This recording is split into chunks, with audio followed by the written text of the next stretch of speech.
I'm in search of conversation guests. If you are interested or know someone that might be interested, please contact me directly. Thank you.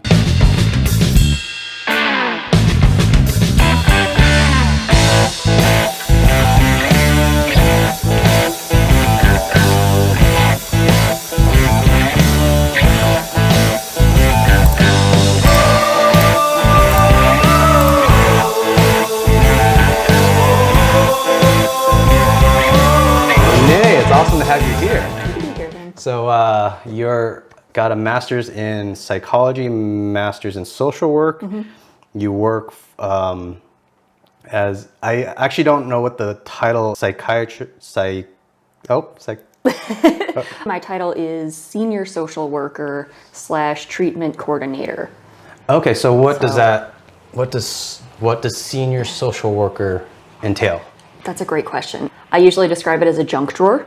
That's the best way I can describe it. Mm-hmm. Most positions, and this is specific not so much in like private hospitals out here, they don't really know what to do with social workers. So they don't put us in a lot of psychiatric positions like they do with psychologists. So we get to kind of like do everything that nobody knows what there's a job for. So there'll be, you know, an issue with the patient and they're like, well, it's not a medical thing, so it's not nursing, and it's not a, you know, they're not completely suicidal, so it's not a psych thing, so we'll just have social work handle it. So we kind of pick up everything else. Yeah. What I'm doing currently is with the mental health department, so I pretty much have the same job description as the psychologist there as well. We can just do a little bit extra in terms of like the social work side of it, which is more kind of like the outside of the individual and looking at like what are the socioeconomic issues that are impacting them as well. Is the stereotypical, like in Hollywood, like sitting a psychiatrist or psychologist sitting in a room in a chair, like, is that? I love the Hollywood thing. I don't know that I've ever had like a couch and a patient sitting on it, and I've asked them, how does that make you feel? And I love that anytime I'm watching a movie and they have like, they call the person a psychiatrist and they have a patient on the couch, I'm like, oh, that's incorrect. So the psychiatrist is actually an MD or a DO. Okay. And the psychiatrist is essentially a medical doctor who prescribes medications. Yep. So they're usually the person that's kind of in charge of a whole treatment team. The psychologist does essentially what I do, which is like the therapy side of it. It is. They get confused a lot in Hollywood. Yeah. But so they what's a typical day for you then? I was gonna ask like, well, so does someone come in the office and then you sit down and talk? But then it might be easier to say what do you do on it? So I mean that is a thing that happens in like the outpatient setting. So that's not what I do specifically, but that is like a normal thing, I guess. Mm-hmm. So people have like regularly scheduled appointments with their psychologist or their social worker that they see regularly, come into the office, sit down, have a chat about what's going on, all that good stuff. Where I'm at specifically, it's actually kind of cool. For me, it's cool. A brand new, we opened up our own facility on the campus. Yeah. And it's actually on the medical center campus. We just kind of took over one of the buildings, and it's exciting because like never starts new programs. It's old school. So for to start a new program is rare. Is it COVID related or not? Like as in somehow money oddly? No, we've been open since October of 2019. Oh. Well, that department. Yeah. Okay. Yeah, that department. As a federal employee, I can't like plug programs. I don't know if that makes sense. Oh yeah, yeah. No, like I can't. If you have. Yeah, I'm not a spokesperson. Yeah. Okay, so my program is unique in that we are a in-house substance abuse facility. So the patients actually live there on campus. We treat chemical addiction, so drug abuse, alcohol abuse, and also gambling, which there's not a lot of places that will actually treat gambling as its own disorder. Most treatment centers will treat that as like a secondary. So if you've got alcohol abuse and a gambling problem, they'll treat you for the alcohol abuse on paper. And then, just be like, oh, this also applies to gambling. But we have specific people that have no substance abuse history that just struggle with gambling. And we have a special track just for them. So it's a good place to have it out here because there's a lot of that out here. Do you think any of them funding, is it funded or is it for profit or, it's federal? So then, yeah, it's just basically carved out of our own budget of the. Do you guys get any funding from other companies at all? I was going to ask, maybe casinos, which would be fantastic if they could put in money to help that. It would, and I know initially that's something that our program manager was looking at, was like partnering with some of the casinos. The issue is because we're federal, we have a lot of limitations in terms of like what we can do. We can't go out and ask for donations for any, like I couldn't ask you for a pair of old shoes. So we're very limited in what we can do with that. But I know there's a lot of community interest in it because it is such a cool program and it is unique to Vegas here. And everybody wants to help vets. You know, people aren't like, oh, homeless veterans, screw that. So how many people come in? I don't even know if that's a good question because I don't even know what you do. Well, I guess your original question was more like, what's a typical day? Yeah. Which is probably more interesting than just like telling you about my program. Well, no, I personally want to hear about it. I don't know if the audience I would think the audience would actually like to hear a lot of that stuff too. Yeah. Don't just walk in and think that you can come in. You can't. Oh, okay. That's good to know. From your provider. No, we've had that. People just like show up with all their stuff. They're like, all right, I'm here for treatment. And it's like, man. Great. You gotta go someplace else, pal. Like it's government, funny. You don't just show up. if acknowledging your problem is the first half and then they arrive, I know. That's gonna be really kind of detrimental on the brain. Okay, so you're like a typical day. Yeah. So there's 3 of us that are therapists. 2 of us are social workers. 1 of us is a psychologist, and we kind of split up the caseload. We have 20 beds, so we max out at 20 patients. So we just kind of allocate. We each have our own patients that we see individually.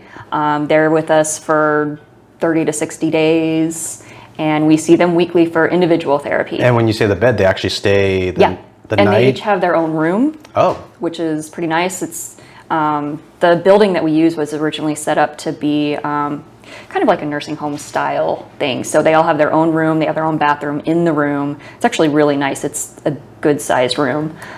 They get fed. Can I gamify the system somehow? Right? Oh, that happens so much. People are like, oh, I still feel ill. And we're like, nah, you good, go. Okay. Yeah, people want to stay there. It's a nice facility. It's so wrong of me to go down that path. Okay, sorry. You wouldn't be the first or the last, I guarantee you. So they have their own personal space. I mean, it's not like a lockdown psychiatric facility. They can have, their clothes. They can have, their, I was going to say Game Boy. Nobody has that anymore. But people bring like, their laptops, tablets. They have their cell phones, all that good stuff. Obviously, they can't come in with like a shiv or a gun. But aside from that, they live there. We want them to be comfortable. We want them to stay. Has someone come with a shiv or a gun before?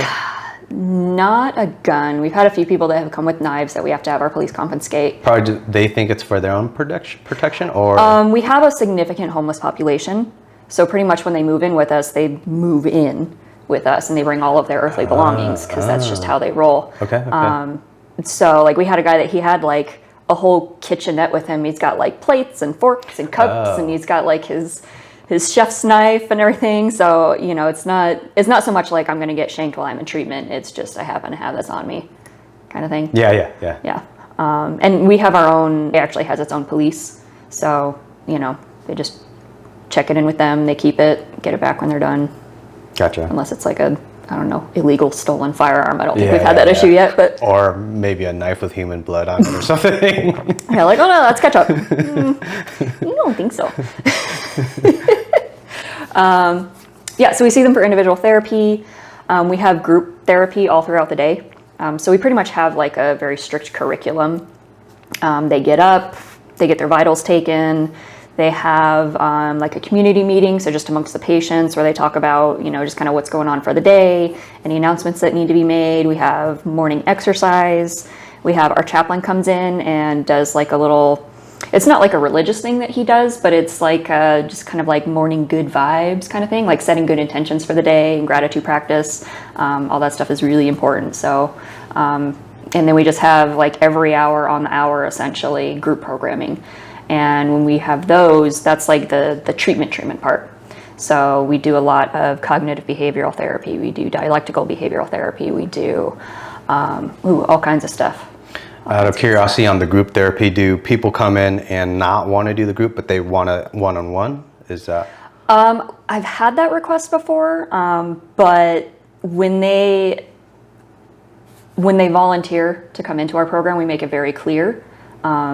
Our curriculum is group programming, and if you mix X amount of groups, then that's grounds for discharge. So we've had a couple people that think that they're special, and well, I don't have to do that, but this is the way our program runs. We're professionals. We set this up. We know it works, and so it typically isn't a big problem. And in general, they get a lot out of. Oh, I would imagine. I was just randomly thinking people that somehow take their privacy so sensitively. Maybe they don't want someone else to know that they have a certain issue, and in a group setting, they'd have to share that. So maybe. What's really neat about the group setting, especially in this, in our setting, everybody's a veteran, so they have that one common bond. I mean, we have people from all walks of life, men, women. We've had transgender individuals. We have, I think my youngest was like 25 and my oldest was like 85. But they all have this one common thing that they share, which is being a veteran. So that automatically, there's kind of a shared cultural aspect a little bit. That sounds like it would make it quite a bit easier too. It does to a certain degree. I mean, obviously some people are just not comfortable discussing their deep, dark anythings, and that's fine. I never mandate that people share stuff if they're not comfortable with it. But it is good to be in a group environment because people get all these different perspectives. Like I can sit up at the front of a class and preach everything that I've learned, and this is how things should be done, and this is good for you, and science, and blah, blah, blah. But to hear something similar from somebody that has literally walked in your same shoes is a lot more powerful and has a lot more impact. And there's also that many more perspectives and that many more brains. Like everybody knows something that nobody else knows just because of your experience that you've lived. So everybody in that room knows something that I don't know that they can share with each other. Yep. And everybody has some kind of knowledge that they need that I may not know that they need, but they might be able to get from somebody else. That's how I view, I get goosebumps because it's kind of cold in here, but that's how I view this platform. There's from every person has a story, and often, I mean, as whether it be, I actually just wrote this in an email this morning to a professor that was curious about my platform, and I just said, regardless if it's simple or exhilarating, the stories are something that we could all learn from, and that's what I feel like I'm trying to do with this platform. I'm trying to get some. I would like to get some veterans in here too. I've asked a couple, and I think one's just shy. He's so talkative, like literally, you cannot shut him up. But it's just when I say there's going to be a camera, he's just like totally shy. I'm trying to get him in here because I think he has some really good stories. One older, one younger, and I think it would be great to hear kind of the stories on both sides. One that's a Vietnam War vet, and I think especially the history on Vietnam War, when they went to the war, Americans are like, there's a lot of Americans that were against the war. So for them to come back and not be able to talk about it and to be almost frowned upon by your peers, that would have sucked. No, it is really interesting, like the difference in perspective from the different generations of veterans. And especially like that pocket in the middle of the like post-Korea War Vietnam vets, and there's so much anger and so much animosity because they were doing what they were told to do. A lot of them were drafted. They were put into this awful situation, and they came back, and they were spit on when they came back. They came back in uniform, and they were spit on and harassed and called all kinds of horrible things. And like, we wouldn't even think about doing that today. Like, if you saw somebody in the airport coming back from a deployment, you know, our gut is to go to them and be like, hey, thank you for your service, you know, instead of like, oh, baby killer, and, you know, throw a can of beans or whatever at them. Yeah. And, you know, a lot of them, they wouldn't wear the uniform. They wouldn't tell people what they did. Like, oh, I lost my leg in a boating accident. So just the difference in the generations is, for me, very interesting. It's very sad, definitely, what's going on with the Vietnam generation, especially. There's so many medical issues, and a lot of them just waited so long, if at all, to treat a lot of the psychiatric issues. Because being in war will mess you up. Coming back and dealing with the guilt and the shame and not having anywhere to put that is another issue. Yeah. You know? What, out of curiosity, is there a lot of like people from the Afghanistan wars and that time frame? Is there a lot coming into? Yes. Okay. Yeah. And the Vietnam era, there was a lot of physical injury, right? You know, jungle warfare, people getting shot, lots of, wounds couldn't get treated, stuff like that. The guys that are coming in now, there's a lot of traumatic brain injury because of IEDs. Like, they're better, you know, a lot of these guys, they're protected in vehicles, right? But the vehicle gets blown up, they get tossed around, they get tossed off the front of the vehicle, whatever they're doing. So there's a lot of traumatic brain injury that's going on. And it's difficult to treat because, like, you can't just go in and like sew it up, you know? And it affects all kinds of things. And a lot of times it affects like decision making, judgment, personality features. And that's a thing that we're seeing a lot. There's still definitely a lot of physical injury, but just so much traumatic brain injury. On those, the only thing I know is like the little bit of research on NFL, and I'll connect it. NFL with the constant hitting of the helmet and whatnot. When you say traumatic head injury, like as in like the brain was exposed, Like concussion. But yeah, so similar. So is one, I don't know anything about it, so I may sound like an idiot. Is one massive hit, like as opposed to like NFL where it's multiple, I guess I would say smaller hits compared to that, even though those are massive hits, would they cause similar or different, or do you know? Or not exactly the SME there. But I mean, and again, it depends on the severity of it too. You know, a lot of people that have had like multiple deployments and stuff, they've had like multiple massive concussions, you know. Some of them have had, you know, like open wound things going on, but you know. Jeez. Yeah, and even like people that are doing heavy artillery and stuff, I mean, you're going to get just from the from the explosions around you, essentially, that can cause a lot of getting rattled around. That's, man. Yeah. When I think about if government, this is my conspiracy theory tinfoil hat. do tell. Like if government pushed certain if they push certain wars for financial gains from oil and whatnot, it's fucking sad to think that people are going through this damage. Now I don't know where I could be wrong. That tinfoil hat thing may not be true. Our government truly cares. Okay. I don't really have a point except for saying, fuck, that sucks. That's sad if that's the case. Jeez. Where everything is about money. You got, I mean, what was some of the like bulletproof vests and equipment? There's certain equipment that could cost into to put on one person could cost until like $250,000, but they don't because they want to cut it down to $50,000 to equip one person. So yes, unfortunately, a soldier's life is as much as the government's willing to put into that life, and if they die, then the government doesn't have to worry about pension, doesn't have to worry about medical bills, mental medical bills, and whatever else. That's so I completely understand. Yeah, they pay out the burial benefits, and you get your family gets a flag, and you get some trumpets and guns at your funeral, and Yeah. On the last podcast with the prison guard, his cousin passed away due to COVID, contracting it while at the prison, and it just to think that government's not handling the COVID situation and war, but I mean, it affects all of us. It's freaking sad.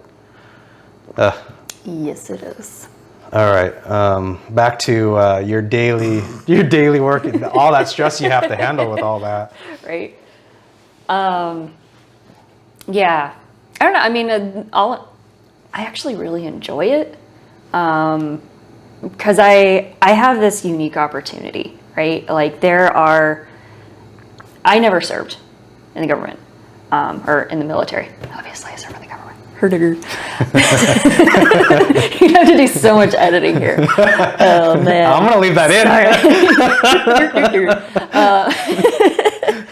So I never served in the military, right? My family has never been like a military family. I have, my dad was in like the Marine Reserves or something, never talks about it. I've had a couple uncles that have served here and there, cousin, but I never had the opportunity, I guess, even though Top Gun was like my favorite movie and I always wanted to be a pilot, that was just not my trajectory, I guess.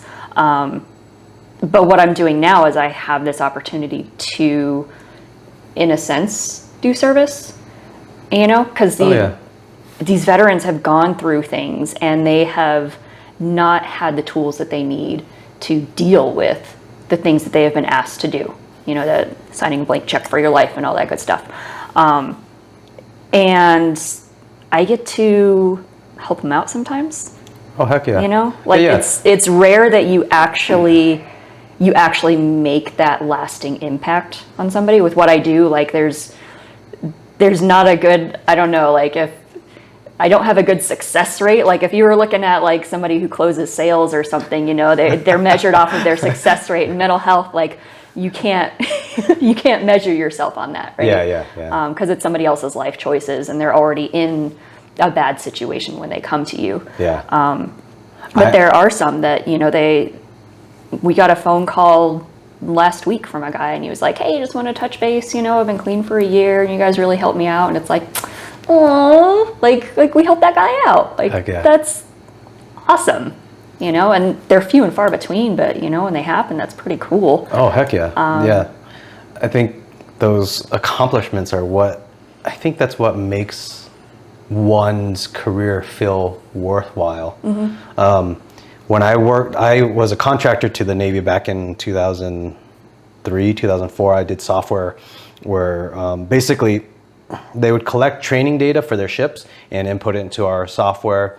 And then we would aggregate all the data basically to a green, yellow, red light. Red light means their ship's not ready for war. Green, they're ready for war. And as I worked there, I felt like I guess it's on the other side. I'm helping them do destruction versus you're helping them, but I'm helping them hopefully stay alive, I guess. Mm-hmm. And I know that sounds far-fetched to some degree, or the abstraction layer is a little bit further, where you're actually hands-on, you're helping these people and you get to feel the good impact. I think it sounds like a fantastic job. It's pretty cool. Yeah. But it's, I don't know, I guess kind of like what it's nice to feel like you're part of it. Yeah. Even if what I'm doing is a teeny tiny thing and, 1 out of 200, I actually make that positive impact. I like to fool myself into thinking that I'm doing really good work here. No, I think it is. I think it's better than the stupid Instagram stories. You get people freaking taking pictures in private planes that they rent out for the day to show off that they're in a private plane on Instagram. It's fucking stupid. What does this world turn into? These stories of helping people. I feel like that's what makes humans. That's humans at the best of humans. Mm-hmm. So. Yeah. I wish there was more of this. I'm just glad Instagram wasn't around when I was a teenager. It would have been horrible. On your self-esteem or? Oh yeah, oh man, you're thinking from a psychological standpoint. I would have been wrecked. Would have been Yeah. absolutely wrecked. I can't imagine kids nowadays like going to high school worried what's on their Facebook, what pictures on Instagram. I don't know. I think back when I was younger and things were, I guess, simpler. So I don't know how to empathize. I could sympathize, but empathizing is, I mean, I'd have to put myself in their shoes and there's no way to know it. Meaning when I was young, I just wanted to go outside and play in the dirt. I love that. I try to think, what if my whole life, I do remember wanting to be popular. That was a big thing for me in high school. So maybe Instagram's like that times 50. Yeah, I don't know. Do you think Instagram, Twitter, Facebook is ruining our world? Yes and no. I mean, it's definitely... If you want more water, just let me know. Okay, cool. I'll be like, garçon. That means boy in French. It sure do. I only remember that from Pulp Fiction, the movie. It also means waiter. Oh. But Ooh, okay. yeah, they use it for both. But yes, it does mean boy in French. Well done, you. You're so worldly cultured. That's probably the only word I know in French. Just full French.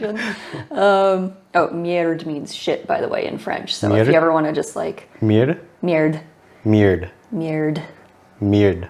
Okay. Like in Spanish, it's merde. Okay. It's merde. Yeah. Just, I took Spanish for 3 years. I don't remember the word shit for These are that. So these are the only things you remember, right? Okay. Okay. So I also know how to ask somebody if they farted in either Mandarin or Taiwanese. I don't remember. I think it's Mandarin. Why? It's awesome. It's all I retained. That, and I don't have any money. Do you think there's any silver lining, or do you think it's all bad with Facebook, Twitter, Instagram? Meaning, the silver lining is there something that humans are going to be able to turn this around? I view it as it seems mostly bad, but... Yeah. I don't have a whole lot of faith in humanity. I mean, you're on the... Right? You'd think that, someone in my profession would be like, oh, everybody has a good, people as individuals, I think, tend to be good in terms of like they genuinely do what they think is right. People as a whole are terrible creatures, right? Like the humanity as a mass, like we're a virus, we're infestation, like we're bad, we're bad creatures. And I think initially platforms like Facebook, even like MySpace, you remember MySpace back in the day? You could like have a song and stuff, and it was about self-expression and it was about connection, right? Like there's probably people that from I hadn't even thought about that. Back in the past that, you wouldn't call them or just text them, but like, hey, they're on your Facebook. So you can, just kind of like still check in and like, oh yeah, I went to high school with this person and it's cool to see what's going on with their life, but we don't have to go through the effort. So initially, I think that was the idea. And I think that's what was good about it, was just, connecting with people. But it's turned into attention seeking. It's turned into like the world's biggest popularity contest, right? And I have to document my whole life. My whole life is under scrutiny. People are setting up like Instagram accounts for their kids, like without their permission, granted, like, oh, hey, here's my baby doing baby things, and here's a picture of my baby taking its first shit, and like, well, come on.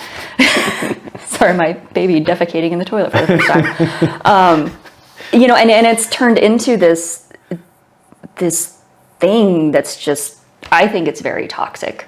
I don't see that getting a whole lot better. Yeah. There's a lot of like those, like Black Mirror or whatever, the shows that show kind of like the dystopian future. Yeah. And a lot of that is really kind of like what we're on the trajectory for. Like people are judged based on this public perception of what has been documented and shown, not necessarily what the truth is or what reality is. I think it's awful. My silver lining was, until I just heard you say all that. Till I shattered your dreams. That's actually what I do for a living, is shatter dreams. Not help people, but shatter their dreams. No.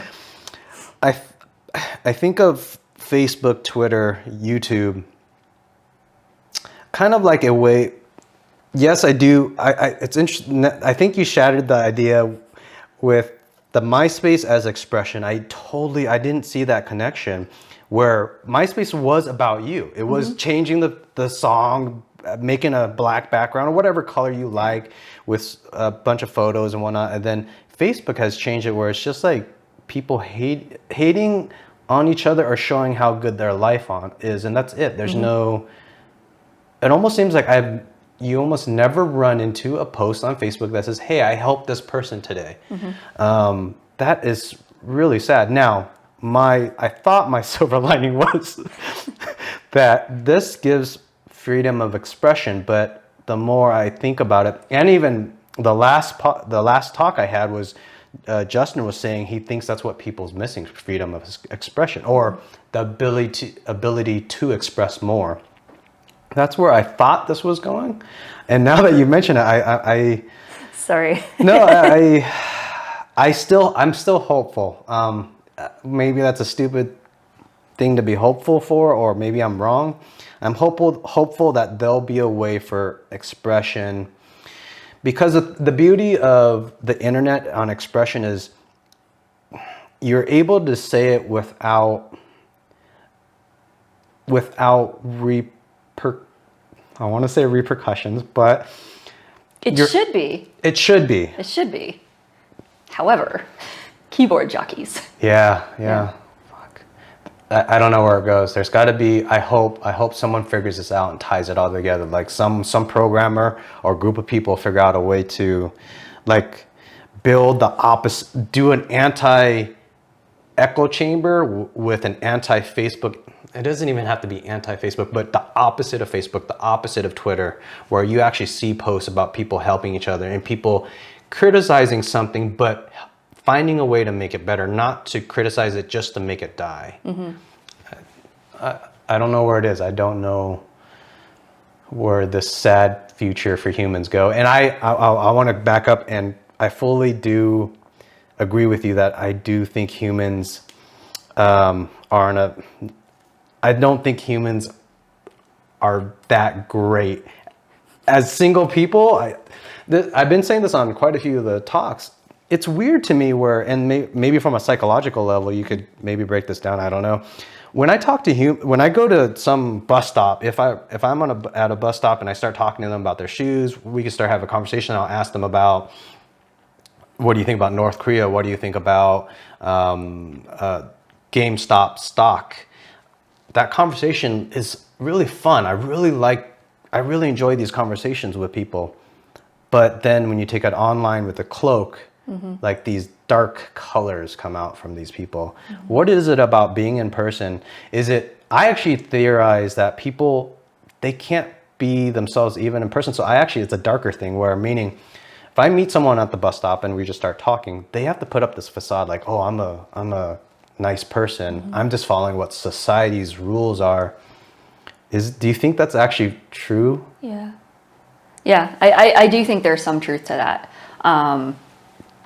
And I don't know that that's so much that in person, face to face, somebody's their inauthentic self, but they're definitely their more well-mannered version of themselves, because they have to look you in the eye.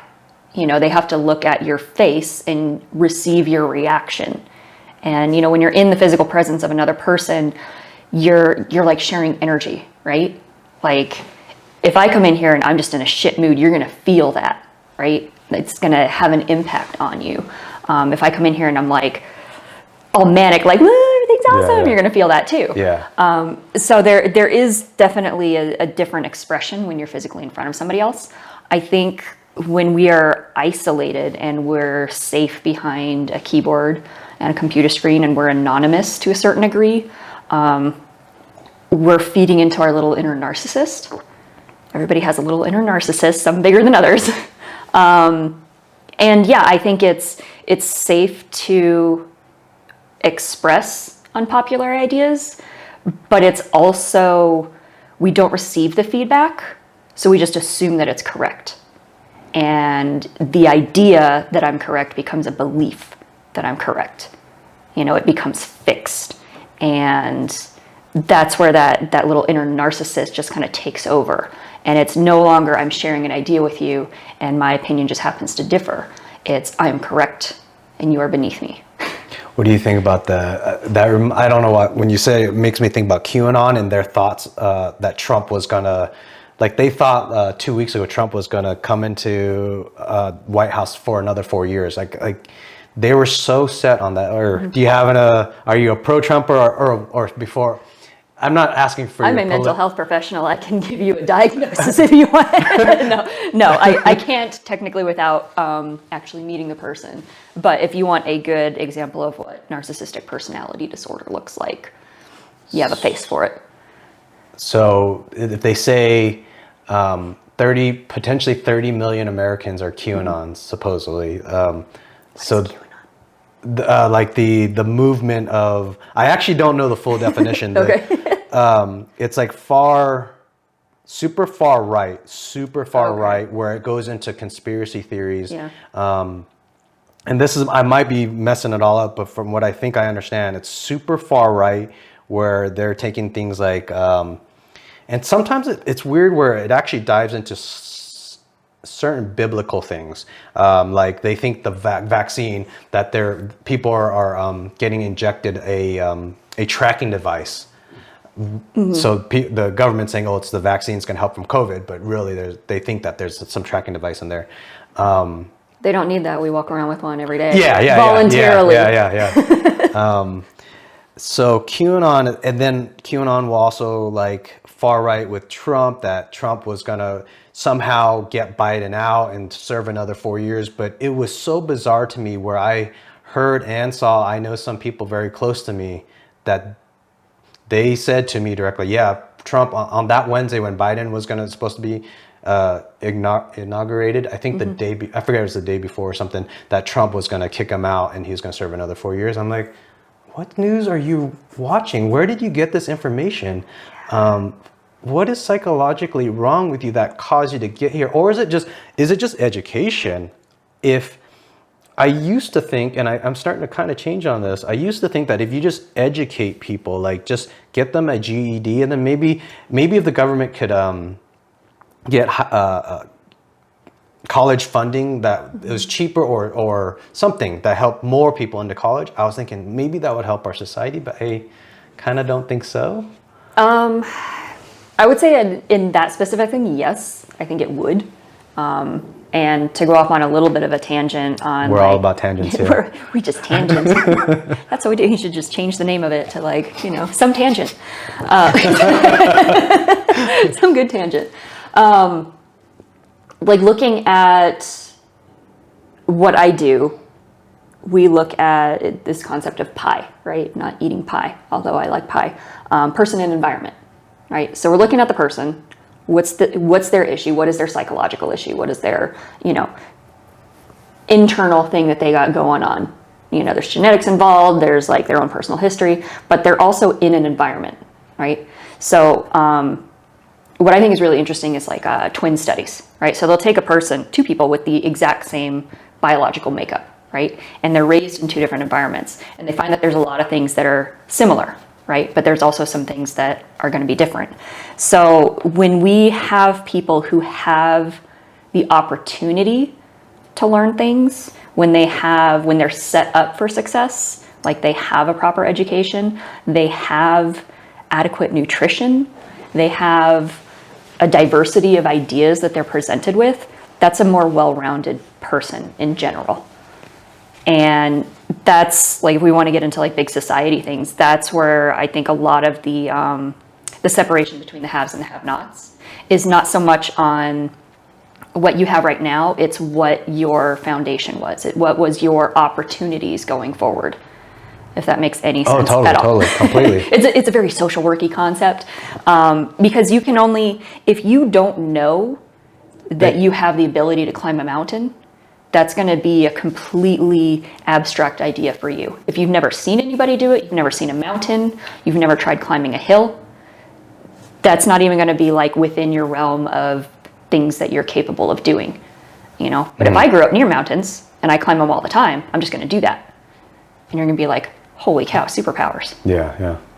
I don't know if that was a very good analogy. Sometimes I have really, really crappy analogies. No, I think that is totally fine. Hopefully, I'll just kind of repeat what I think I understood, and I guess I'll tell a story where I think I spent a lot of my childhood between the ages of, probably from 7 years old. No, well, it doesn't matter. 7, 8, or 9, somewhere around there, up till probably about 20, where I was in the school that I went to was 99.99% white people. So in my mind, I spent so much brain power, so much thought thinking, how do I become like them? How do I fit in? And I've told some of my friends that are close to me, because I wouldn't want to say this in an open setting because I would sound racist. I say, I wish I had the opportunity that you guys had, because I felt like I wasted so much time thinking that when you guys had time to study chemistry, English, and get better on those things. Now, is it my fault for dwelling on those other things? But it's just an environment that I was in. Mm-hmm. So they probably don't easily understand what's in my shoes. And even then, I probably can't understand what was in their shoes. Like they were my friends probably when I was young, and I had certain opportunities to kind of like be a part of them, with them, but yet my mind was still thinking about those things. So I think if you understand that connection, if someone lives by a mountain and climbs that all the time, I think I was living in a certain area thinking about a certain thing that I couldn't be a part of sometimes. So yeah, well, and especially as a kid, that whatever the norm is, you just want to be the norm. Yeah. Because different is not good. Like as an adult, different's fine. Different is cool. Different is what makes you special. I still find a lot of adults depending on the degree of different, I guess. I got like an arm growing out of my head. Nobody wants to be my friend. But like those are things that make you special. Like, hey, you got an S2000. That's pretty cool.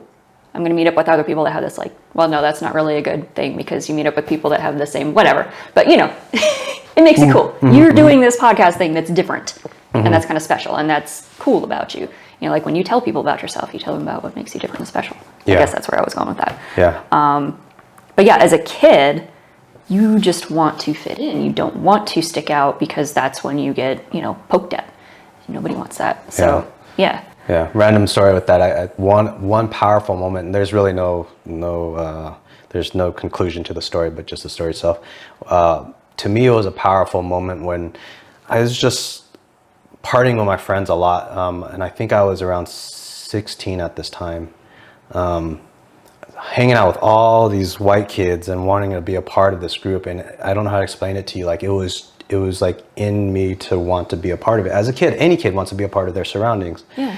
One day I go look in the mirror, and it felt like it was a while since I looked in the mirror, and I saw this Asian kid, and something hit me. It just like, what are you doing? You're trying to fit in when you don't fit in.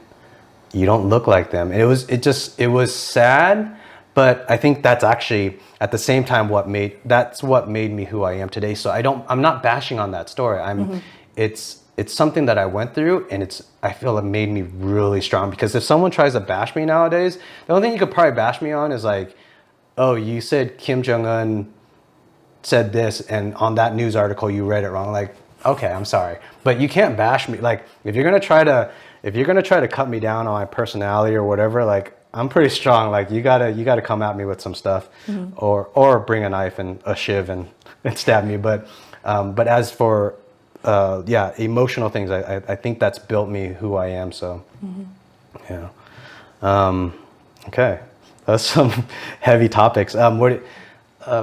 Let's go back to your I want to get more. No. Let's dive in. Let me just open it up and scramble My mom did this when I was younger. Actually, I'm totally open to talking about that stuff, but I actually kind of feel like for this platform, I don't know if it would be engaging for people. Like, I don't know. I'm totally open to talking about myself. I obviously have a very specific interest in all kinds of things, but yeah. So when you took your psychology, when you went to psychology to get your master's, was building up to it, where as a child did you really like it, and then what really kind of got you more started or really wanting to get into it? Yeah, so I actually never wanted to get into psychology, social work, mental health, anything like that. In general, I don't like people. I'm an extremely introverted person, which, my patients find very weird. We'll do like a Myers-Briggs day, and everybody does the personality test, and my introversion is like 90%, and they're like, what? Because I in general don't like people. I don't, just awful. Yeah, like I've always, as a kid, envisioned myself in a career that's very self-sustained. Like I always wanted to be a pilot. You don't like people, but you love helping them. Right? Yeah. It's yeah. weird. It must be some kind of like internal power struggle thing with my own ego. I don't know. That's a very Freudian response. But yeah, like I never wanted to go into this field. I kind of fell into it. So I always wanted to be, like I said, I always wanted to be a pilot when I was younger. But then I got glasses at the age of 8, which kind of shot that dream down. Because you can't fly planes if you're blind as a bat. So then I was like, well, then I'm just going to be the world's greatest actress, obviously. Which I was really not very good. Did you try it? Oh yeah, I was in theater throughout high school. And I realized in the middle of our last night production of Princess Bride, I was Buttercup. And I was just like, God, I suck at this. Or were you being too harsh on yourself, or do you? No, I was really bad. Like legit. Yeah, I was terrible. Okay. I was trying to do this accent and it was not working. And like, yeah, I Okay. was not good at it. Okay, So I was like, well, I guess I better go to college then. Okay, I'll take your word for it. Because I when I say I'm pretty bad at the guitar, people are like, oh, you could play some songs. I'm like, well, I could play some songs, but knowing how it all connects and creating songs that fully connect and knowing how dynamic it could go, I'll create some simple songs, but that's it. So. Yeah. No, like I was objectively bad. Okay. Yeah. Okay. It's really terrible. I never would have made it, so it's good that I figured it out then before, I moved out to California and I'd still be a waitress somewhere. So I was like, dream. I guess I'll try this college thing. I still liked the whole, theater, television, film, so I went into the production side of it, which I was actually pretty good at. So, we had our own college news program thing. I was the production manager for that. Loved it. I loved directing, camera work, all that stuff. I really, really enjoyed it. So that's what I decided to go to school for. I took Psych 101 as an elective, and I was like, oh, this is interesting. So I started taking more classes. I was like, I'll turn it into a minor. So this is almost turned into a fall. No, it wasn't really a fallback plan because you discovered it later after not thinking that you could go the other career. Yeah, I kind of fell into it. And then started taking more classes, decided to double major. And after leaving college, it was really hard to get a job working in television industry that actually paid the bills. So I was like, well, I guess I'll pursue this psych thing more. Just working crappy retail jobs, ended up getting my first master's in psychology. And you can't do anything with that. They don't tell you that when you go into school for it, that you can't do anything with a master's in psychology other than be like, hey, I have a master's in psychology. I totally understand what you're saying. I think I know someone that says often the government should try to fund, or I'm trying to think of the word, give out loans for degrees that have jobs. And he's saying things like psychology, what was the other one? Art should, people could do it, but they shouldn't get paid money from the government or grants from the government. So yeah, well, there's nobody tells you these things. Yeah, when you're 18 and you're looking at what am I going to do for the rest of my life, and your brain isn't even fully developed yet because it doesn't until you're 25. And you're making these huge decisions, and you're told, hey, get a degree in psychology. You can do all these things, and you really can't.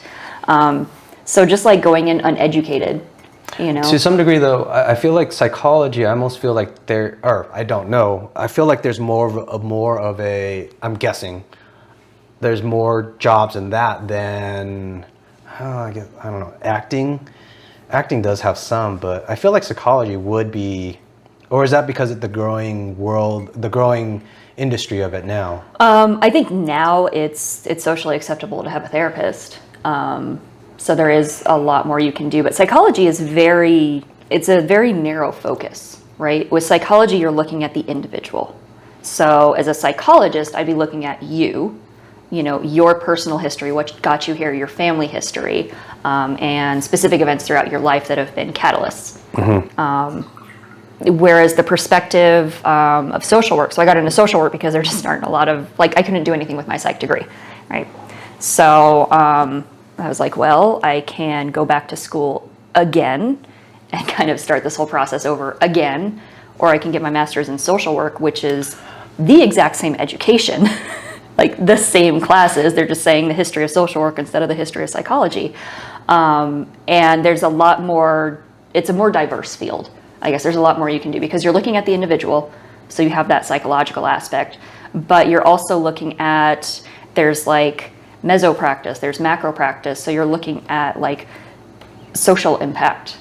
You're looking at, okay, I could go run a nonprofit, I could go work at the government level of city planning and stuff like that. So it's just kind of a more diverse field, I guess. So social, if you had to describe the difference of, you said the studying at the university or college was the same for psychology and social work, but the definition of social work, maybe the definition of the studies of social work is that it's more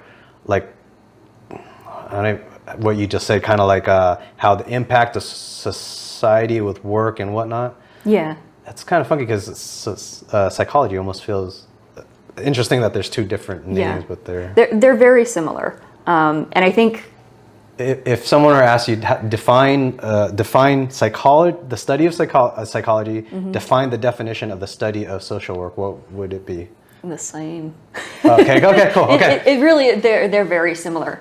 And I think the main difference that at least I see between the two of them is just kind of the principles behind it and what do we do with this knowledge? And psychology, it's you treat the individual. And with social work, you can do a plethora of things. You can treat the individual if you go the clinical route. So my license is a clinical social worker. So that's more of the psychological route.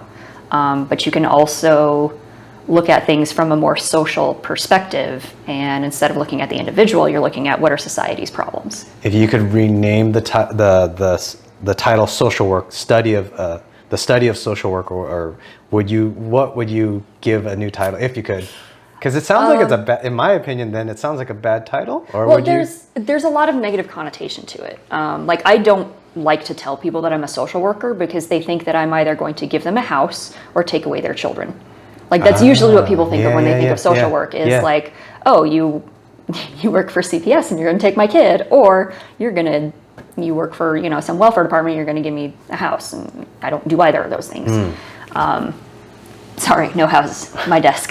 As much as my patients think I just have the keys to apartments. You said you had 20 rooms. I know, right? They're hey, you got an apartment for me? I'm like, no, I don't.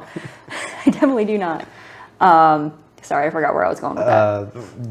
We were talking about your path through, I think path through getting your master's in psychology and then social work, and how they're similar, and then they're very similar. Yeah, then thereafter. So after you because you didn't find a job with psychology, then you went to get your degree in social work. Yeah. So I actually after I got my psych degree, I started volunteering at mental health clinic, and what I thought was weird was all the therapists were social workers. And I was like, don't you just take babies away from people? And they were like, no, there's different levels of, licensure. And as a clinical social worker, you can be a therapist just like a psychologist. And I was like, really? And it was actually faster and easier for me to go back and get another master's degree than to try and get into, a local brick and mortar PhD program. Because this was before, online PhDs were a thing that was acceptable. So yeah, I could wait a couple years, hopefully get admission into a program, be somebody's lab rat for a couple of years, then maybe actually start being able to study, or I could just go get this other master's and, start paying off my student loans. Nice. So I went that route. That seemed pretty smart and paid off. I guess. Yeah, or at least it led you to the job that you like now, so that's huge. I wish more of us could find jobs where we liked it. That's a total different tangent story. It's awesome to hear when people enjoy their jobs. It almost seems actually rare, sadly. I think a lot of it is just perspective, you know? Like there are some really rough days, and I think it's definitely one of those fields where you can't take it home with you. Like if you can't compartmentalize, you will just drown. So how do you compartmentalize? I am dead inside. That's why you like. Oh yeah, we need to talk about you liking to see children fall and what the seeing children fall. And don't pretend you don't. I'm just realistic about this. Everybody likes to see kids fall down because it's hilarious. Okay, so let's psychologically break me down then. I actually don't like pranks that come at the cost of others, including people falling down, children. I don't even like adults falling down, children falling down. I don't laugh at any of that. Yeah. What's psychologically fucked up? Has that always been the thing for you, or is that recent? I think that's always been a thing. Were you picked on as a kid? No, I was actually, there was only one time ever where I was being bullied. I was actually, oddly for me, as short as I am, I was always one of the cool, kind of on the upper echelon, not the coolest kid, but I was in that group and nobody picked on me really. There's only one scenario I do remember, and that made me feel pretty shitty. But that, I feel like it didn't affect me long term at all. If I had to break it down, I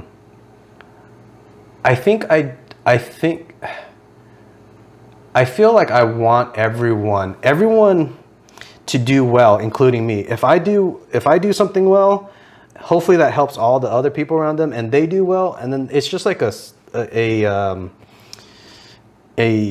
don't know what to call that, but everyone in their circle does well, and everyone in their circle does well, and it just spreads out. And that's the way I think everything that I do. I try not to get in someone's way, and I always just try to do more good than bad. Well, that's kind of, how like humanity should operate, right? Like Ideally, that's what everybody should be, just doing the best for themselves. Yeah. And that in turn usually does good things for others, right? Like if you're keeping your side of the street clean. But watching kids fall is not just, I don't like people injuring themselves, right? And if I see an adult fall, I'm like, oh, that hurts, and it's not funny. Or like watching Jackass, like I don't think most of their stuff is funny at all, because it is like it's at the expense of other people. That's where I actually do enjoy Jackass, because psychologically they are doing it to themselves. They don't, the thing that when they do stuff to themselves, it's hilarious. Yes, but I don't remember. As far as I remember, it's always on themselves. Or animals. I don't like when they do shit with animals. Because they can't like sign a waiver or anything. Yeah, I agree with that. I do agree with that. Yeah. I would say I did laugh at those animal ones, but I do agree with you morally and intellectually that I probably shouldn't laugh at those. You laugh at what you laugh at, man. We all have a little inner narcissist. We all have a little inner sociopath. It's okay. Just be real with it. Embrace it. Okay, so you enjoy watching kids fall. Okay, so you like watching them fall. Do you enjoy watching adults fall? No. Okay, so is the kid thing... Kids are like made of rubber, and also like, so especially when they think they're doing something really cool. Like I think this is kind of the root of it. Like when somebody thinks that they are just being a badass, right? And they're being kind of an asshole about it, and then it backfires. Okay, so... That brings me joy. There's a German word for it. Karma. No, it's like Schadenfreude or something like that. And it's like feeling joy at the expense of others' failures.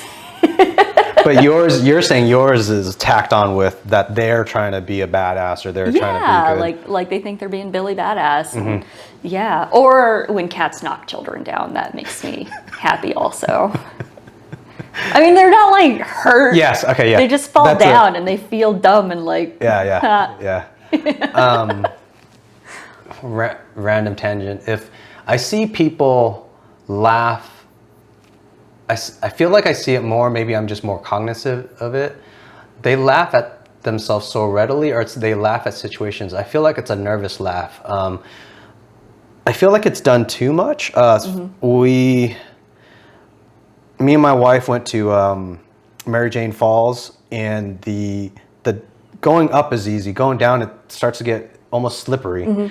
And one lady, I mean, I think if I remember, her niece fell first, and then like the whole family's like waiting for her to go, and then I forget, it was the aunt. Then she falls like right after they made sure the niece was okay, and the aunt falls down and just starts laughing, which I understand. That's good that she's not hurt, but I want people like take it seriously. Like, we're going down a hill that has jagged rocks, and you could easily fall. I'm glad she's okay, but it was just weird that as soon as she fell, she just started busting out laughing. I'm like, I kind of wish I had that humor, but I don't think of life like that. I think of life of action and reaction, and you were too stupid to take care of your feet and think about it, slowly step down as you go.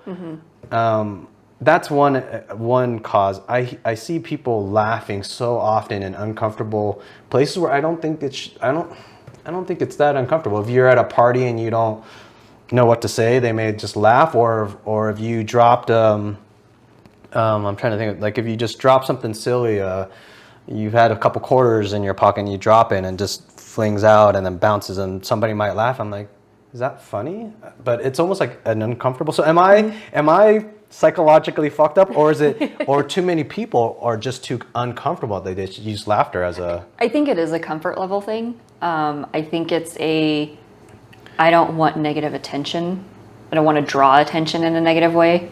So if I laugh at it, it'll be a joke and it'll diffuse. I see it. Instead of like drawing attention. I feel like I see it so much, but maybe I'm just ultra sensitive to it. You're just too serious, man. I know. I think you're picking that up, and I am. I try to be more easygoing because I know that I'm a bit of a hard ass at times. Yeah. So maybe I need to laugh more at children falling. Everybody does, really. Not me. I think that's what the world needs. Especially if it's cats knocking them down. Okay, so after the social work degree, you're able to find a job. So that's interesting that the master's in psychology, that was still so difficult to... Do you think... How many years ago did you get the psychology degree? Finished my psych master's 12, 13 years ago. So do you think it's within the last 12 years, has it changed where if you just had the psych degree right now, do you think it'd be easier to find a job, do you think? With a master's, you can't do anything with it still. You really can't. Really? Yeah. So you pretty much have to have your PhD or your PsyD. PsyD is kind of a new thing that's come out since online schooling has come out, and it's like... I don't know anything so about it. PhD is a doctorate of philosophy, right? The PsyD is a doctorate of psychology. So they're trying to like carve out this niche corner. I don't know. Politics behind it, like whatever. But yeah, I still can't do anything with that degree. Wow. Really. Wow. Yeah. Not in Nevada, at least. So I feel more for your statement on you wish somebody would have told you before you got going towards your psychology. Before I took out student loans and everything for it. Yeah. I mean, like, to just have the education, of course, that's valuable. Was it worth what I paid in student loans? No. But, I took the scenic route, I guess. I do this tangent. As I got older, I felt like some of the asking for certain salaries got easier. Now, also connecting your train of thought that it's crazy that students go through before they're even matured mentally, and they got 18, 19 years old decide to take out on a $30,000, $60,000, $90,000 loan to choose something that they're going to do for the rest of their life that they're not even mature enough to understand what they like or dislike. I think in correlation with that, I think it would be smarter for people if society could hold out and say, okay, you don't have to go to university right after high school. Hold out and learn about yourself. Hold out and learn about life. Go explore and have fun. Because it wasn't until I was 32, about 32, where the salary started just really kind of bumping up. And I think if people were to play hard until you're 25, 27, and then go to college, get university, and get your degree, that's almost crazy on the, well, and then I'm having another tangent thought. If humans used to only live till the age of 32, 33 back like was it 200 years ago? Yeah, ish. That's crazy for me to say, well, if you can't start college when you're 27, like that's crazy. But I mean, people are living until 70 something. Way longer now. 80, 90. Yeah. So that is the norm. But yeah, I mean, the whole concept of like the apprenticeship has kind of gone away. You know, like somebody actually teaches you, educates you, shows you the craft and like what can be done with it. Like we don't do that anymore. We're just like, you know, society tells us, you know, you want to do anything good with yourself, you have to go to college and you have to start this right away and you have to, you know, shove yourself into some kind of career trajectory right away or you're wasting your time here on Earth.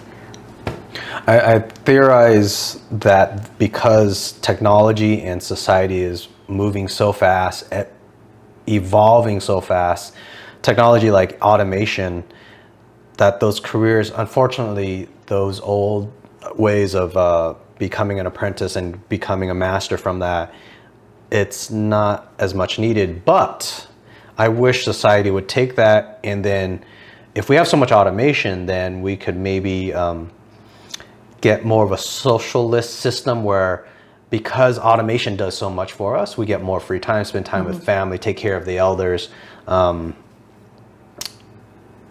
But our society is so driven on money where that's not happening. Yeah.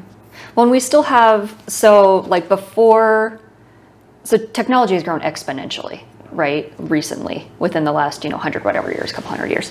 And it almost feels like so much drastically in the last 30, 40 years. Yeah. I mean, since the, microprocessors and the internet, I mean, there's just like, sky's the limit. Yeah. It's grown so much, and we're still in this mindset that our resources are finite, right? In order for me to have more, that means you get less because there's only so much, right? So if I want to have more, I need to take it from you. I have all the water over here, so you have to do what I say. I know, right? So now, you're the haves, I'm the have-not. But yeah, that's because that's how things used to be. Resources were finite. There was only X amount of, space, of work, of whatever to go around. But with the advances in technology, we don't really have that anymore, but we still have that same mindset. So I think there's some truth to that, like what you're conceptualizing and saying, we don't have to be struggling so hard to always be in, success mode or in profit mode, because it's just not necessary anymore for a lot of us. I mean, obviously there are aspects of the world and society that yes, you still are in this place where, your resources are very limited. Yeah. But when we're talking about first world countries. Yeah, first world countries, middle class America, the same mindset that, our parents and grandparents had is kind of irrelevant now. Mm-hmm. Yeah, I think that's when I talk to my dad, my uncles, some of them don't grasp that change at all. And that's for a little while. I thought it was fun with the whole boomer meme that was going around, because that's how I felt. Like an elder would give me some type of advice, and I'm like, really? Do you even understand how much student loans are now, and cars? I mean, car back even in my life, in our lifetime, I remember when you could get a decent car for $15,000. Now it's $30,000-$40,000 for a decent car. But salaries haven't gone up 2x. Salaries have kind of they've gone up a little bit, but not enough. Minimum wage hasn't gone up. Yeah. So it's a super interesting topic. So working.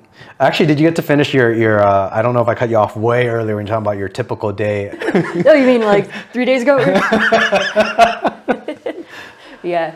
Well, no, I'm thinking now, I don't know if I want to, I think I would rather frame it in that I work with veterans. So, and I'm just thinking I want to maybe over cover my ass and yours, because if I represent myself as then it can be taken as I'm speaking for.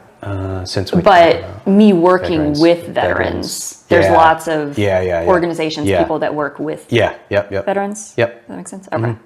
Okay. Yeah, I think that would be a better.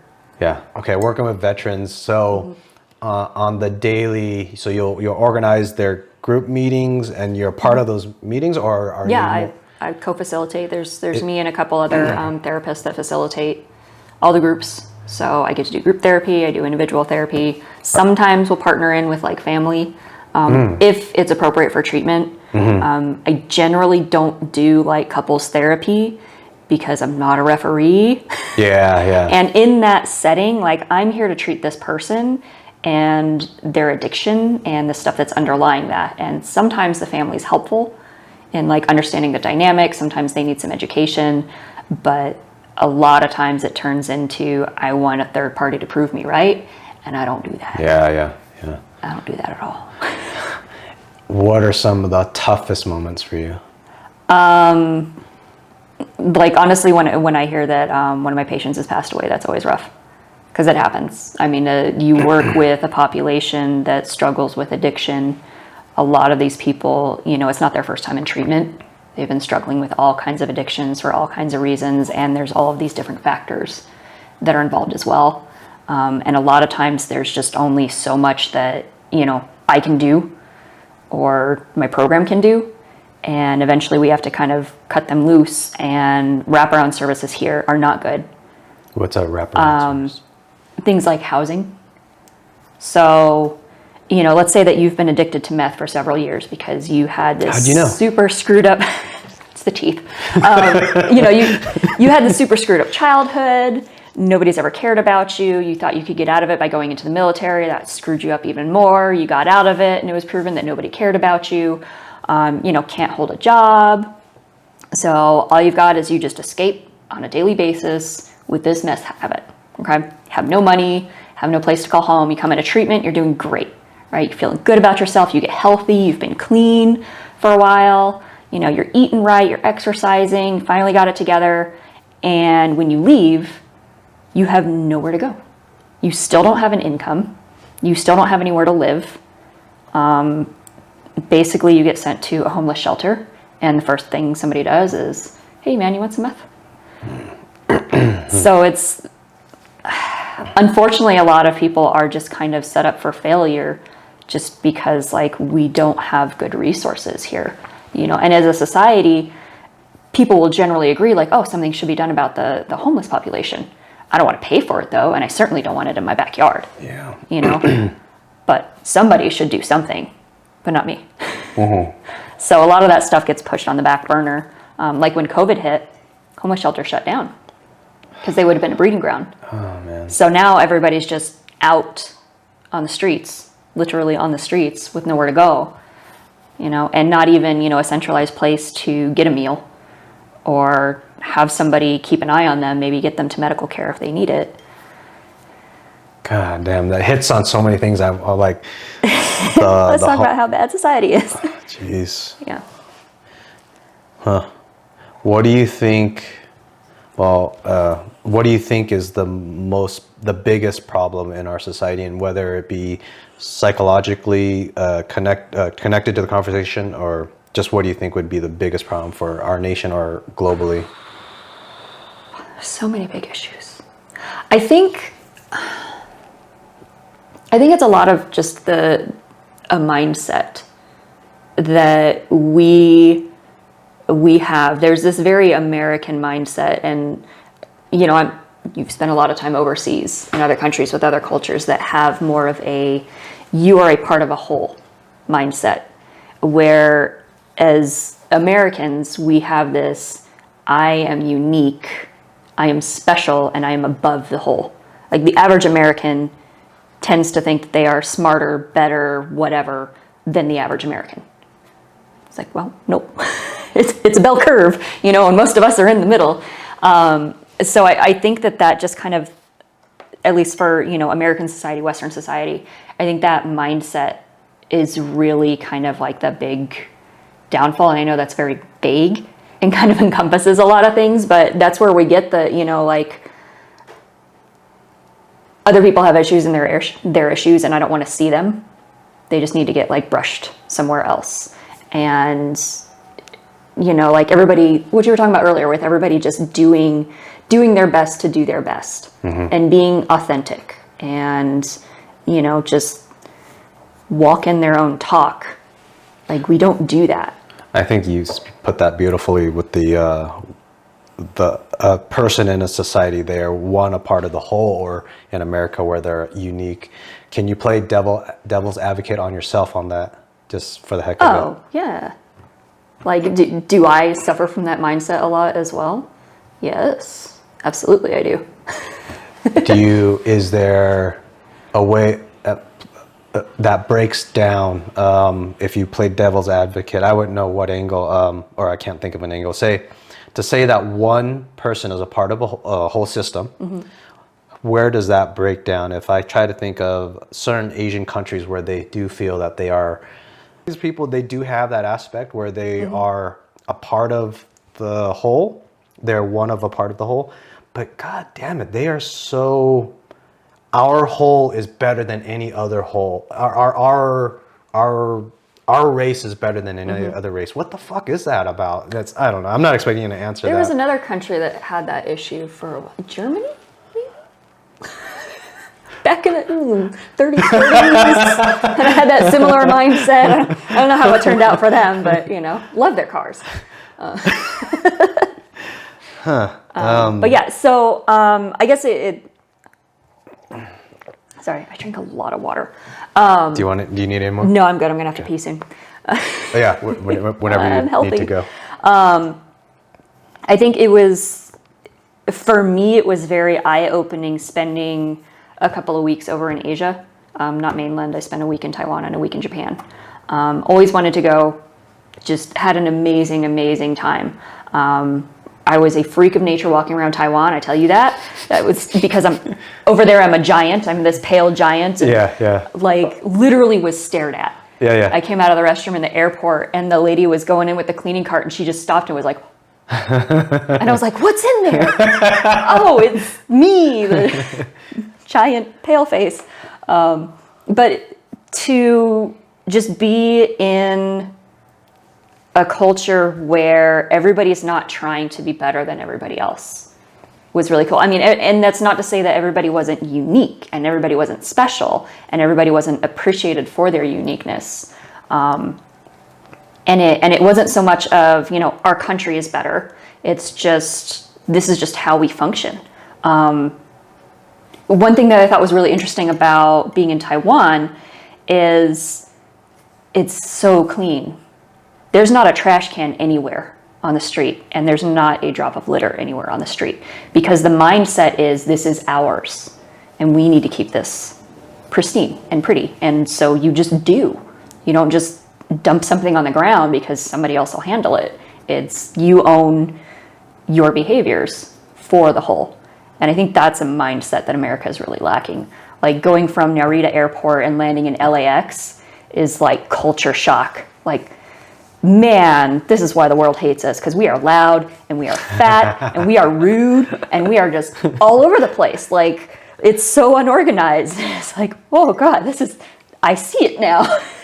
There's just a little bit of a connection with it. An interesting thing that I saw when I was in my time in Vietnam, and you'll hear them say it here too, Vietnamese that have lived in America for a long time, they'll say, translated, it's, hey, don't do that. They'll look at you. What the saying is, if you're going against social norms, and that statement's supposed to be just fit in.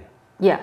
And that, as a part of the whole, I think that it's interesting in Vietnamese culture where it's so ingrained that their parents are telling their kids, hey, don't do that.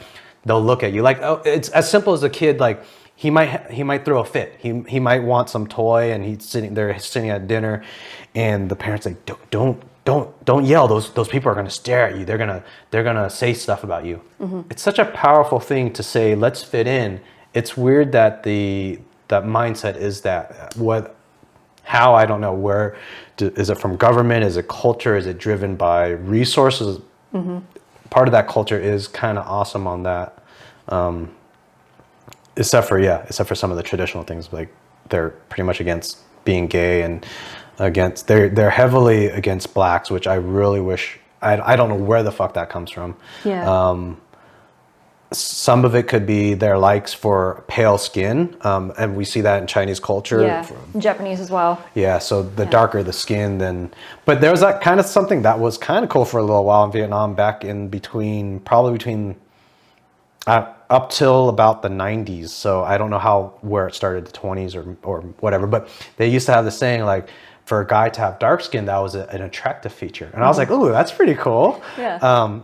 But unfortunately, they would say a female is supposed to have light skin. But the thing for the guy was, because if you're out in the field working hard, you're making money, you're going to bring home the bread.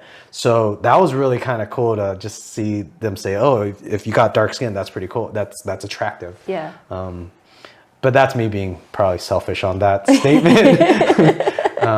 But that's is that more practical than other stereotypes maybe? Yeah. I don't know. I have my own little asshole foil hat theory on that. I don't know how foil hat it is. Yeah, go for it. I would love to hear this. Like, where does that American ideology come from, right? And if you think about it, America was settled by the European social rejects, right? We're looking at people that didn't fit in. Was that actually? I don't know the history exactly. I thought they. I mean, Native Americans were here. Yeah. And then, white people came and just and did what they do. as those Europeans, as they do, rape and pillage. But were they actually rejects, or were they just I actually don't even know. Were they just richer people that were able to go and take a rich, semi-rich people that had the money to take the risk? I don't know. It depends on the textbook that you're reading. Okay. So like when I was growing up, I was taught that, these were, these people were, trying to just live to their beliefs, and they were socially outcast. And so they were like, we're going to find a new world and be our true selves. And, they were heroes and made the pilgrimage over and all that good stuff. But like, why did they leave?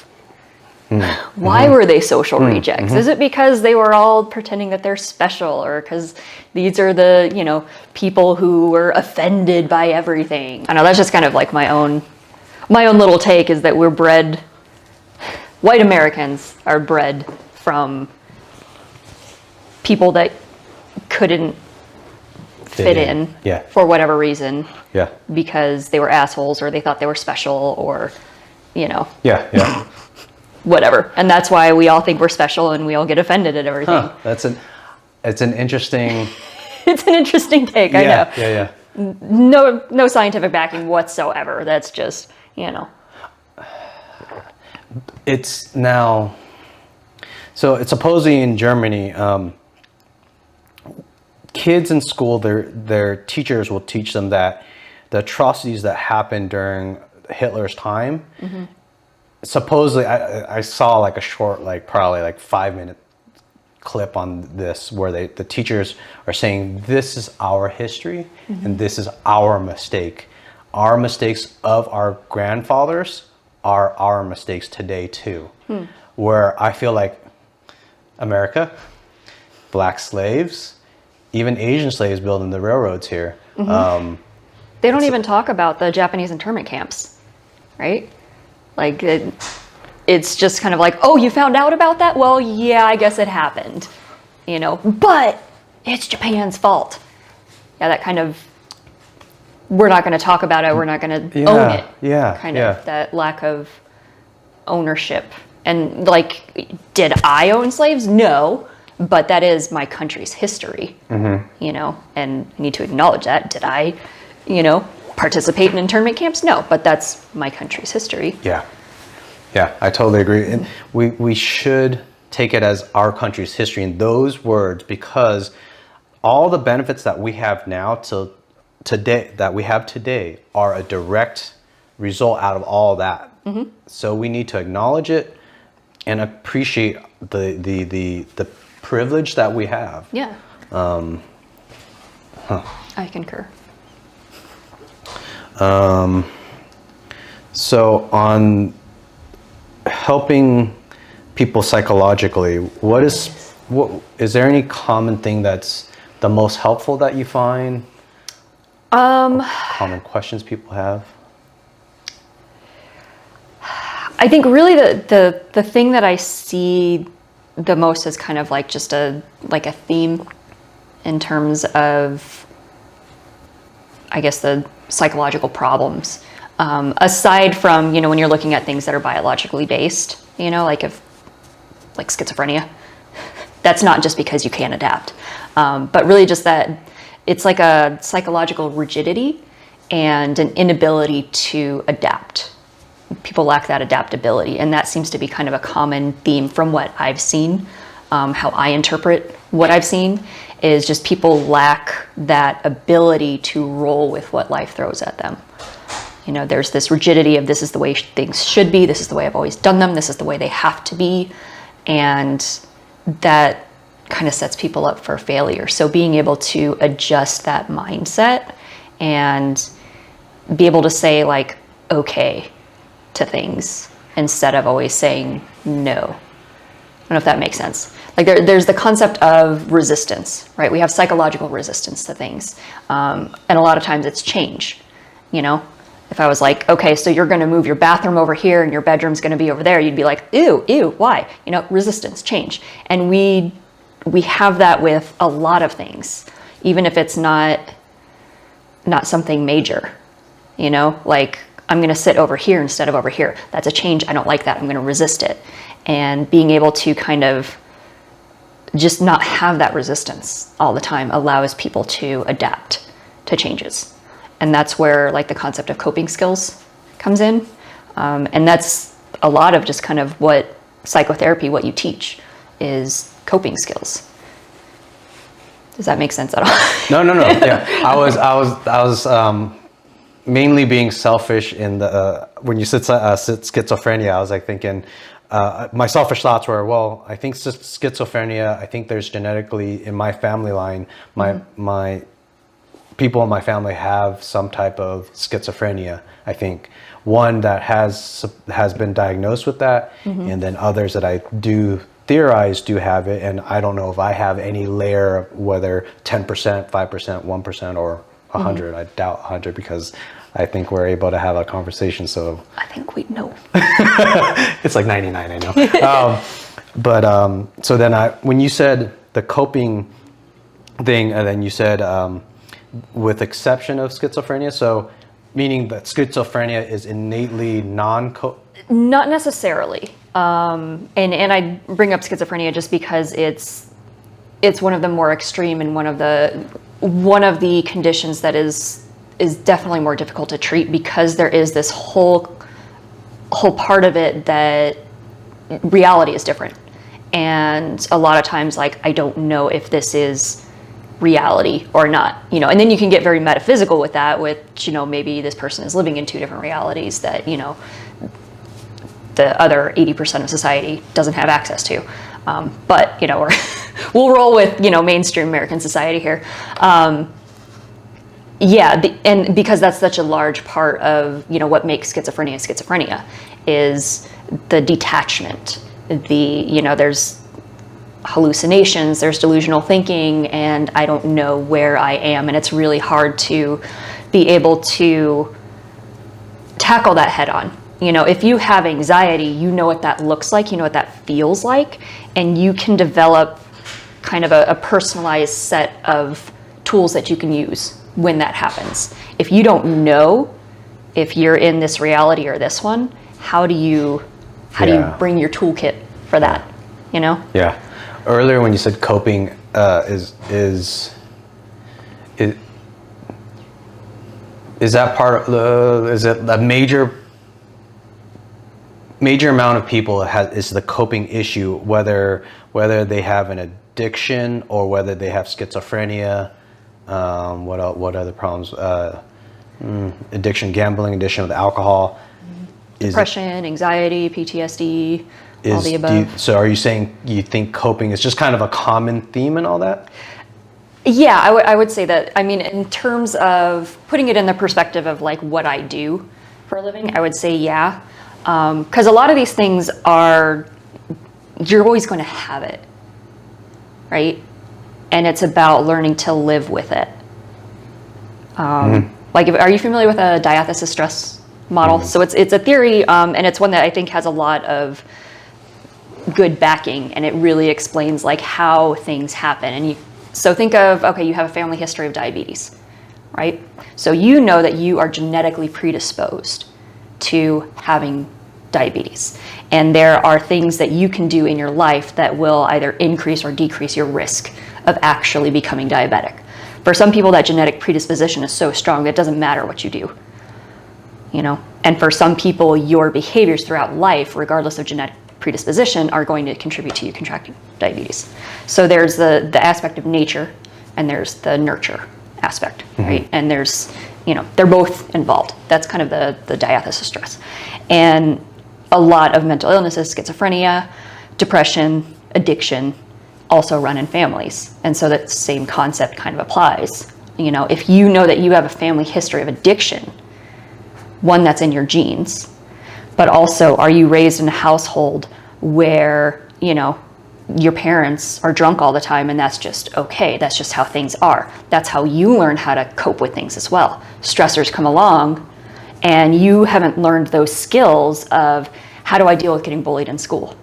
How do I deal with just change? How do I roll with the punches? I'm just gonna get drunk because that's all I know. And that becomes like your only way of dealing with things. Yeah, we use the term coping skills a lot. I wish we had a better term because it's so canned and I don't like it, but I don't have any other better term. So I use coping skills. But does that kind of make... Yeah, totally. Is there by chance, if you could give one suggestion to all Americans, or maybe globally, to the world, do you think there's one sentence you could suggest for everyone to do, or that would help the masses? I don't know that I could... No. You don't have to help everyone. Right. Just say say something affects 75% of all the people in the world and you think you know what it is. Is there something, like that coping thing, is there anything that most people could do to figure out how to cope better? It's actually a song called Let It Go. Frozen. Let it go. Yeah, don't, no. Ooh, wow. That's why you failed the theater. Right? Yeah, oh, I'm telling you, it was bad. It was really bad. Fun caveat, one of the plays that we did was a musical, and I really tried to get a role where there were no singing parts, and I somehow got the role that had the most. Oh, geez. And my mic had a malfunction. It's like, I don't know, it's just not working.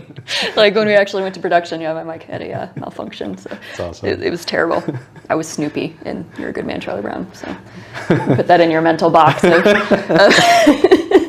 That needs to get cut out. But yeah, it's that's awesome. Fun facts about me in theater. But you're trying to picture. I'm trying to picture like next, if we do a part 2, I'm gonna get a Snoopy helmet or hat and wear that. And then you just see me under the table, like it's okay. Student has taken out the teacher. You're gonna see somebody go into some deep regression. Yeah. There are. I don't think that it can be like one thing, but there are some core concepts that a lot of different good things come back to, right? There's like TED Talks out there. There's principles of therapy. Also, when you're looking at like principles of meditation and mindfulness, there's key elements that are kind of central. And you're looking at like just authenticity. Like, am I acting in a way that is authentic to my true self, or am I putting on a facade? You know, am I really hurting, you know, mentally, emotionally, physically, or do I just want other people to think that I'm hurting? Do I want, you know, that attention or whatever that draw is? There's the concept of just accountability, right? Like we were talking about earlier, like these are my actions and I'm holding myself accountable for them, and I'm accountable for the outcome of whatever happens. I did this. And I think those are really, really key. And also just like again, like letting it go. Yeah. You know, we hold on to things, and we put ourselves in this place of resentment, and I am owed something. And that apology that you feel you're owed, you're never going to get that. Chances are. And when you're able to just kind of release that, you're not condoning bad behaviors, but you're not allowing them to own you anymore. Yeah. You know, and that's a big thing that I work on, especially with, you know, I have a lot of female veterans that have been sexually abused in the military and in their families growing up. And, you know, it really goes down to kind of like their core identity of this is my worth as a human being, you know, and there's a lot of self-hatred. There's a lot of outward hatred too. Yeah. And being able to be in a place where you can accept what has happened in your life, not condoning it, not saying it's okay, or not saying that it's, you know, oh, I am who I am because of what I've been through. Just, it is, good, bad, or indifferent, it is. And being able to not let that own you anymore. There's a lot of power in that, and there's a lot of healing in that. But it takes a conscious decision, and to do that, you have to be able to own your own actions with that as well. Yeah, yeah, that's beautifully said. I think the concepts of it, to let it go, and then don't seek for someone to say sorry to.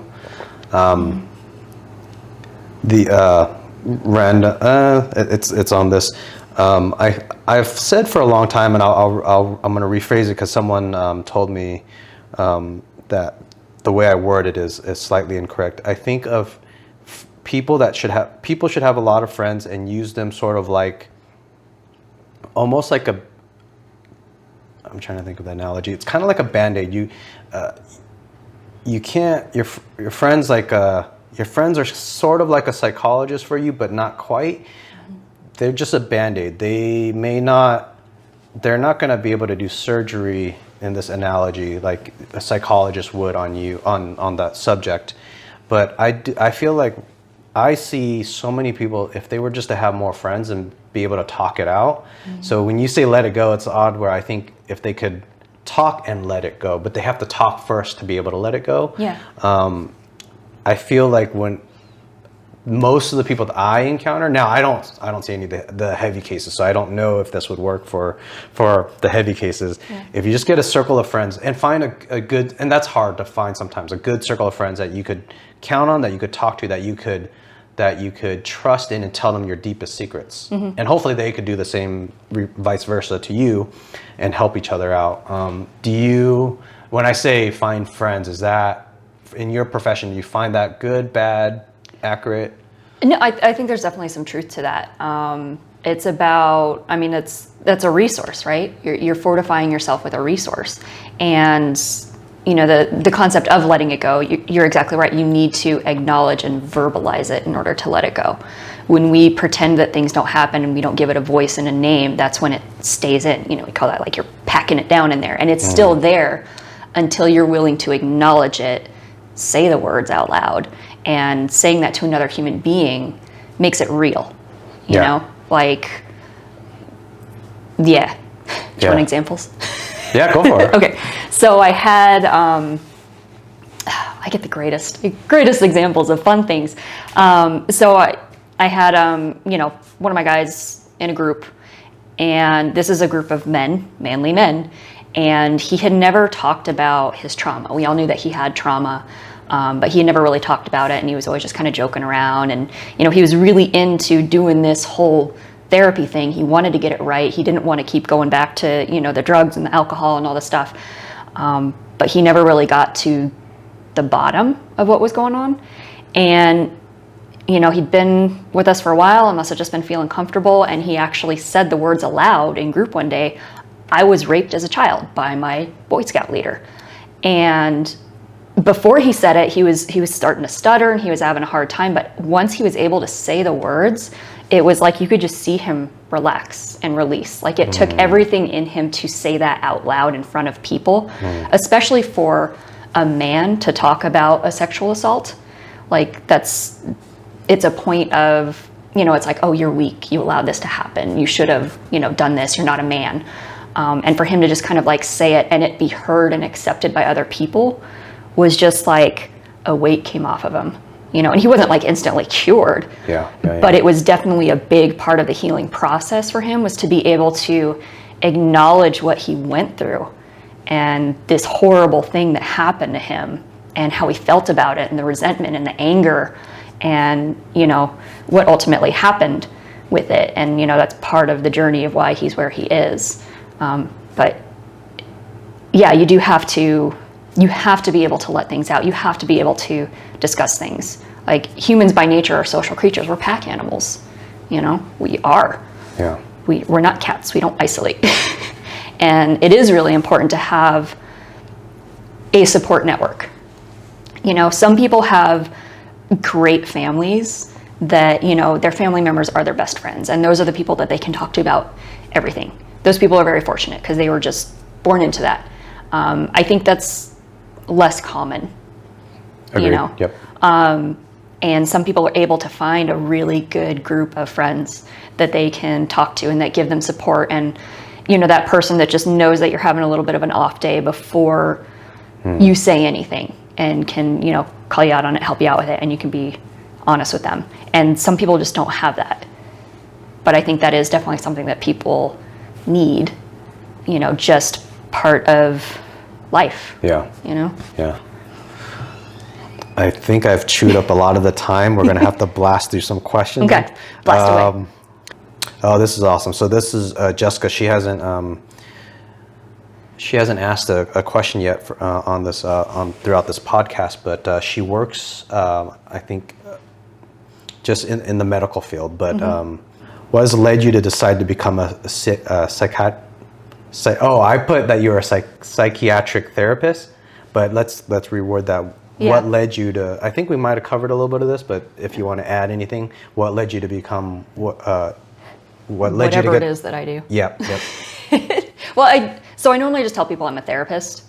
And I always get the follow-up question of physical therapist. Like, no, I'm a real therapist. But I think it's uncomfortable for people, just like, I'm a therapist. That's what I do. I therapize. Yeah. It's a word. Yeah. We've decided it's a word. The collective therapist group has decided that therapizing is a word.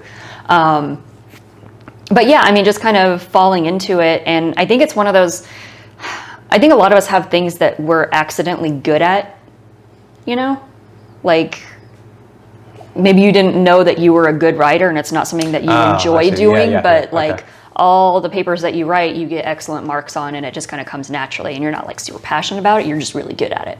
I kind of fell into it and, even before I got my degree and my license and I was volunteering, I just, not to toot my own horn, but I'm just kind of good at it.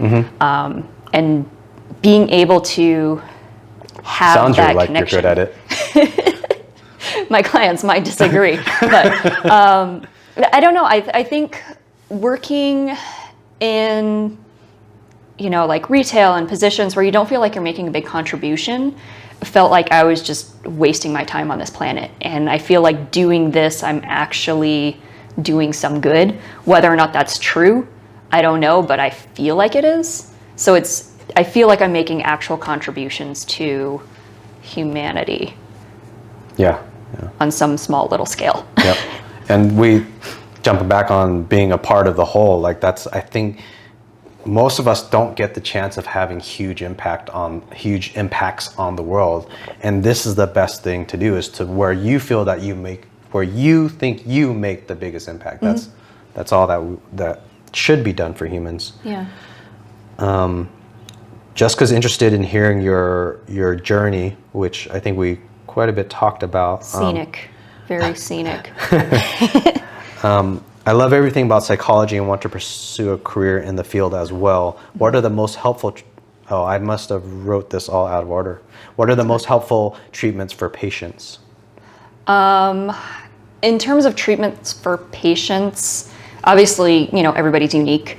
Everybody has unique situations and unique ways that they learn. In general, it seems that a lot of the cognitive behavioral therapies are very effective because they tackle, the cognitive and behavioral sides. When we get into like maladaptive behaviors, right? You're looking at maladaptive behaviors. So like we do things that are bad for us because we don't know anything better to do. So addiction is a great example. I can't cope with things. I can't deal with life without being drunk. I can't deal with social situations unless I'm high, because I just don't like people. So if I'm high, that's cool. I can be personable and funny. Maladaptive behavior. Looking at things like anxiety and depression, we engage in maladaptive behaviors. So, feeling depressed, I'm going to just, lay in bed all day. I'm going to not shower. I'm going to, go further into depression instead of doing the thing that's healthy, which would be the, get up, go get some sunshine, whatever. Does that kind of make sense? Yeah, I'm just imagining in my mind, and maybe it's just weird. Isn't the maladaptive, if say depression, if you're depressed, you just want to lay in bed, maladaptive, is it a chicken and egg on that? Because the depression... Yeah.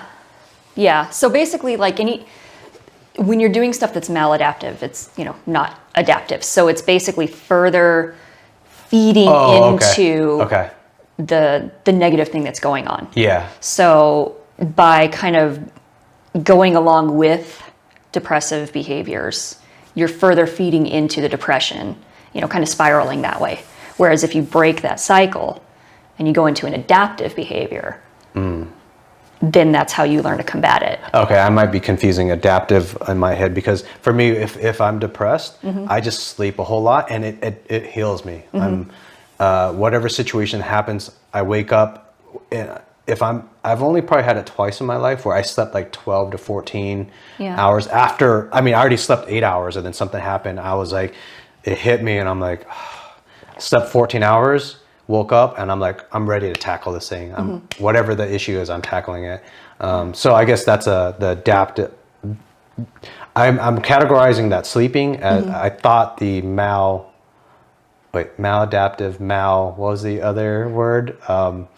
Where the sleeping is, I thought that depression was causing, I'm trying to connect it to what you're saying and I might be doing a terrible job. So anyways, so I think the sleep, for me, the sleeping is good, but maybe for others, they will sleep continually in a... Yeah. Well, and there's a difference between sleep and laying in bed. Gotcha. If that makes sense. Yeah. So like if you needed 14 hours of sleep and you felt good afterwards, you needed that 14 hours of sleep.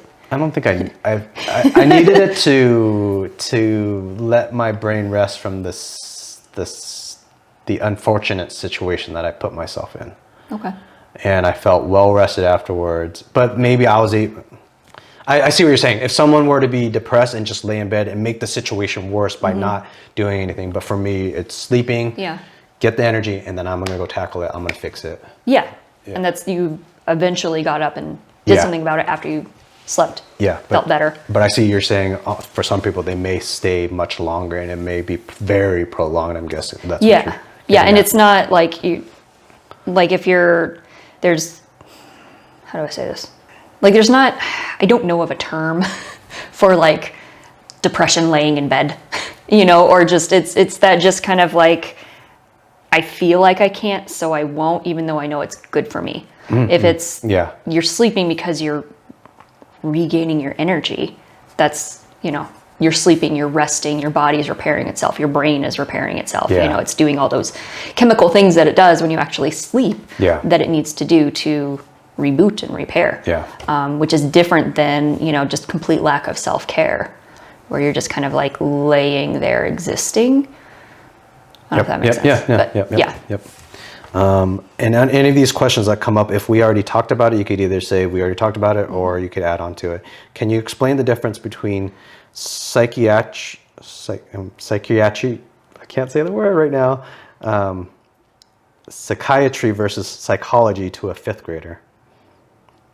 Psychiatrist is a doctor. They give you meds. Yep. A psychologist is a therapist. So a psychiatrist will have the ability to prescribe drugs. Now, maybe... They usually work together, right? So usually like, outside of a hospital setting, well, inside a hospital setting as well. But let's say, you go to an office to get therapy. You're going to see this person once a week. You're probably seeing a psychologist or a social worker. There's somebody who works there who probably oversees, who, if you need a prescription, can give you a prescription, and that's the psychiatrist. Gotcha. What are the most common mental disorders in the world? And then in Las Vegas, what's the most common mental disorder? I don't know. That's a very interesting stat question that I don't have. If you're dealing with veterans, your world is swayed by. I deal with a pretty specific population, one that has substance abuse disorders. Most of them have some underlying trauma or PTSD or depression along with that. By any chance, during your studies and research, was there any information on what they thought was the most common mental disorder at all? Not that I've really looked at. I could take a gander and say probably depression. Okay. But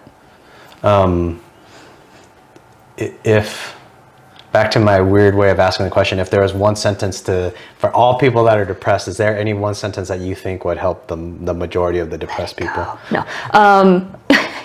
Well, I mean, kind of, but I think there's different messages resonate with different people. There's the whole campaign of it gets better. And I think that's very strong and powerful. I think that's not always the case though, it almost feels like that. Sometimes your situation is still crappy. That almost feels like that would hit the minority than the majority. If you're depressed, then the bright waiting for that it gets better. You're just kind of waiting for the suitcase of miracles to land in your lap. Yeah. I think more the concept of you have the power to make it better. Okay. Yeah. And depression it's very pervasive, and it's very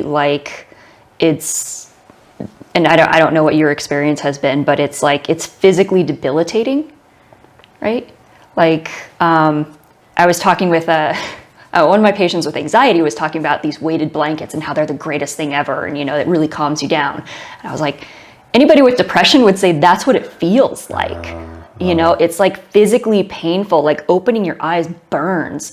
Getting out of bed, it feels like there's a weight pushing on you. Doing anything takes so much energy. But starting, just making the little steps are so powerful. They have so much momentum in them. Yeah. When after the car accident that broke my ankle, that I was prescribed Oxycontin, and man, my definition of depression, for me, I went cold turkey, but I guess it's going to affect all people different ways. So for me, I was able to go cold turkey, and it didn't seem like it affected me until anywhere between 2 to 6 months out, where I noticed I was kind of I always wanted someone to talk to, and I never could find anyone to talk to. And this I was sad. I was really sad. And that's how it affected me. 6 months later, it just got better and better. Fuck you, Oxycontin. It sucks that that's being prescribed so heavily. I think. Do you happen to have you seen it being prescribed too much? Or? And not so much anymore because people get hooked on it. And what happens, which is super sad, that I've seen a few times, is, you get prescribed it for, you had an accident, tooth extraction, whatever, makes you feel better. I don't need to live in pain. And then you get hooked on it. And then because there's this pressure for prescribers not to prescribe it, you can't get it. So then people start doing heroin. Oh, jeez. Yeah, that's something that I've seen a lot. It's easier to get, it's cheaper, nobody's looking in your background or judging you. They're just like, here's your snack, enjoy. Damn. I think the big issue now, I think the next opiate pandemic is going to be benzodiazepines. People are getting so hooked on their Xanax and their Ativan and their Klonopin. And those are actually, with opiates, you can stop taking it. You're miserable, the withdrawals suck, but that in itself isn't going to kill you. With benzos, you can die. Shit. Benzos and alcohol are a medical detox. So if somebody is like truly physically, chemically addicted and they just try to stop, they can have a seizure, they can die. Like, it's really, really dangerous. But people are just handing them out like they're candy. Yeah, It's yeah. great. Fuck. This has been a very like society is fucked kind of session here, right? No. You thought it was going to be a little more charming, like, oh, tips and tricks on how to, better your life. No, I actually... we're all fucked. I do enjoy these conversations a whole lot. I think these... Is it because I'm such a dark person inside? My heart is black. I think they're realistic outtakes on life, and I feel like if someone doesn't want to listen to this, they could turn it off. Mm-hmm. But I think when I listen to this, it gives me a realistic realistic view on life and what to potentially avoid and how to Meth. Avoid meth. Damn it. I'm on the wrong track. Heard it's great for weight loss, not so much for your teeth. So Emmett asked, if someone is in therapy for years, does that mean it's not working? Selfishly, I will say no. I think it depends on the person. Being a therapist is definitely a job where your goal is to work yourself out of a job, right? Like, if I'm a good therapist, I'm going to help you with whatever it is you're struggling with, and you won't need me anymore.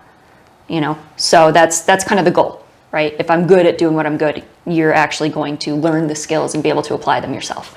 I have had people that have been in therapy for years, not 4 years, but like for many years. Yeah. And I find that for a lot of them, we're just kind of evolving what we do.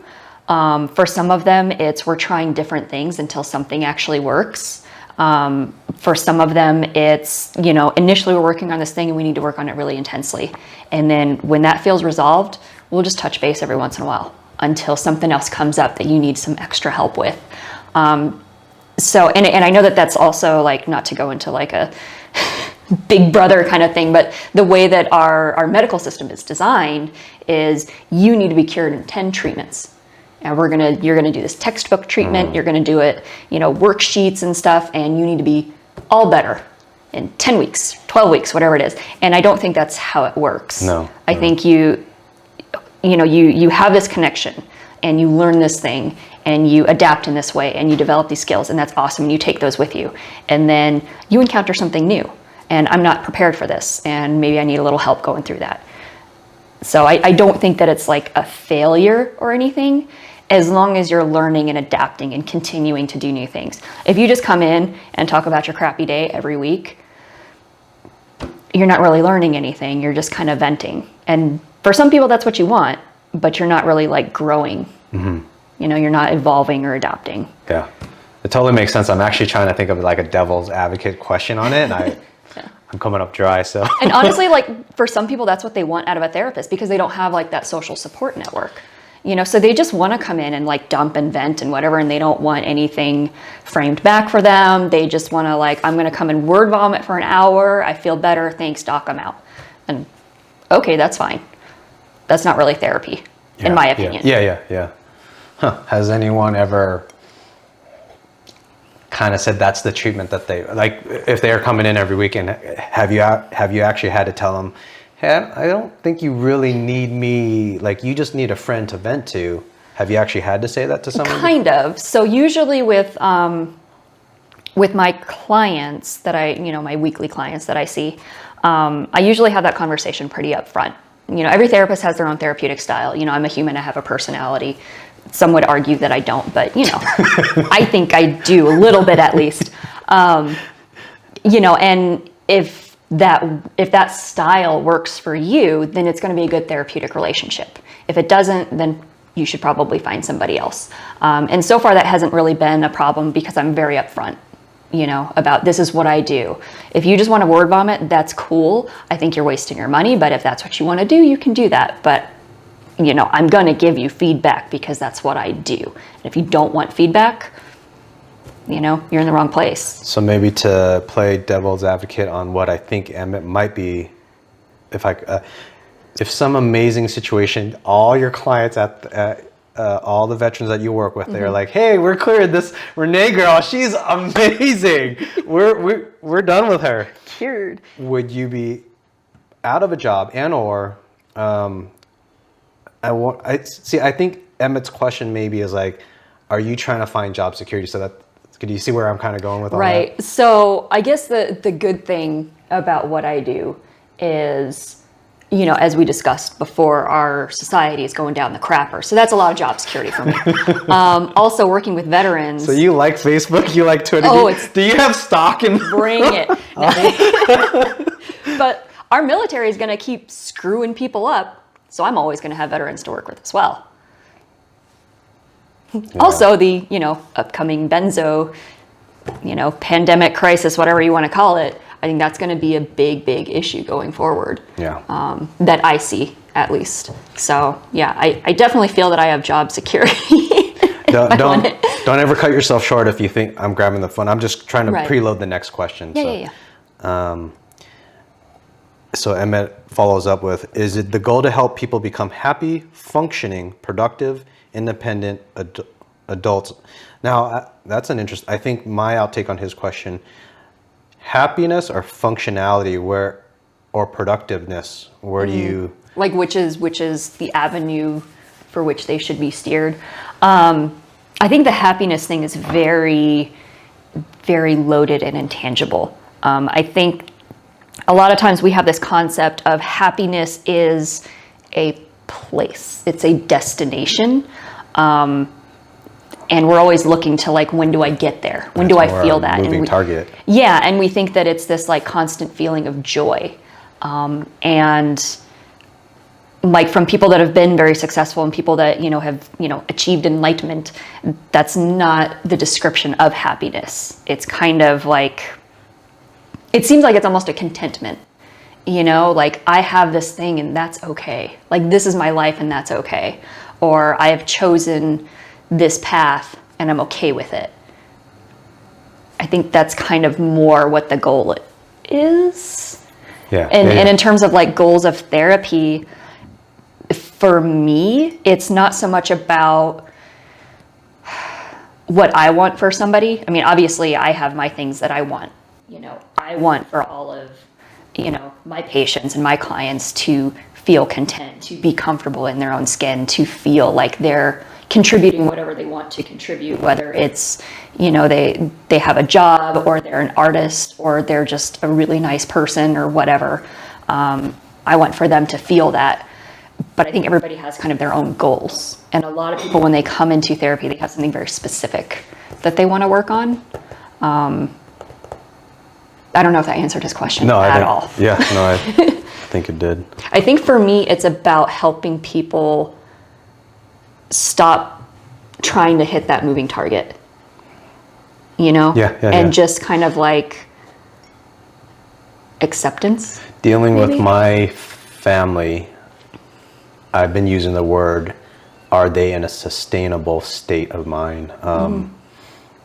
They have been challenging, and I think they may need to see either a psychologist or a psychiatrist, either one, or probably both. And then I keep on telling the family, we need to find a way to get these people at a sustainable state. I don't know. I feel like when you're saying that, I feel like we're on the same page. Yeah, definitely. Because especially with there's a lot of things that you're just going to have.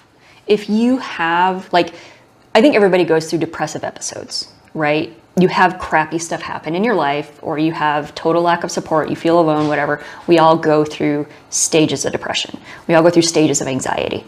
We all have traumas.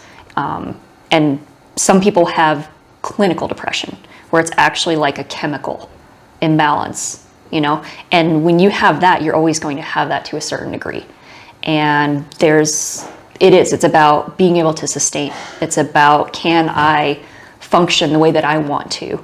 Can I, you know, have happiness the way that I see it while still having this thing, you know? Yeah. I know a person that's, I think, I don't know how much medication, but I think they're heavily medicated now.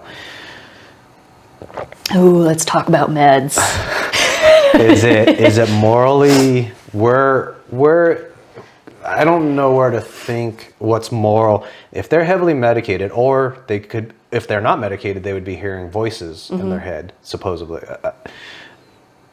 They're diagnosed that they say that they're hearing voices, but now that they're medicated, they could live a normal-ish life. They could go to work, they could deal with their family.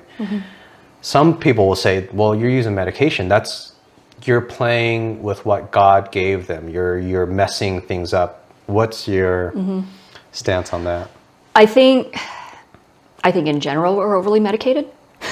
And that's, you know, my bias as, you know, somebody who does psychotherapy, and as opposed to somebody who medicates. Medications help with the symptoms. You know, the same if you suffer from clinical depression, the medications are there to help with that chemical imbalance. And that's, you know, the same thing with, you know, medications for schizophrenia, which interestingly, I'm all about the fun facts. A lot of schizophrenia medications are actually anticonvulsants. Okay. And so what they do is, like, chemically what they do is they just kind of like quiet everything down. Yep. In the brain. Yep. Right. And that's the idea behind it, is to just kind of quiet down everything that's going on there, so that, you know, hopefully those voices will subside too. Yeah. Or the visual hallucinations or the delusional thinking, whatever it is that, you know, their schizophrenia is giving them. So I do think that there is a good use for medication when you're talking about symptom management. The medications aren't going to make the schizophrenia not be there. Just the same as taking insulin isn't going to make you not diabetic. You know, that condition is still going to be there. So there's still some level of behavioral modification, of cognitive understanding that has to accompany that.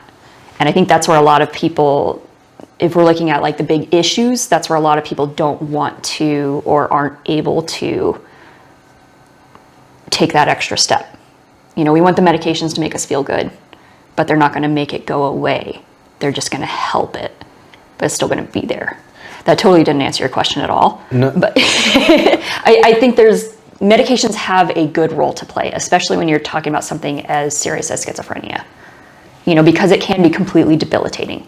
You know, and not just for other people not knowing what's going on, but that person themselves, like, what reality am I in? Are these voices real? Are these ones not? And for a lot of people, they're like, it is very real. Like, I am hearing this, I am seeing this. This is real for me, even though you can't see it. And that can be really, really debilitating, especially when that turns into like paranoid ideations. So you get people that are like, you know, people can be very dangerous. You know, you're out to get me. You're trying to stab me. I have to defend myself. Yeah, duh.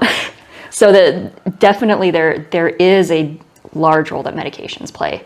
And I think it's also specific to the individual. You know, when you're looking at stuff, you know, like these antipsychotics, they're very, very powerful. And some people would rather deal with the hallucinations than be sedated. Yeah, I had a close friend. There's, I think, no point to the story except this. I had a close friend in high school. She was prescribed some medication, and it was sad, so sad for her. And she would say, "This makes me sad."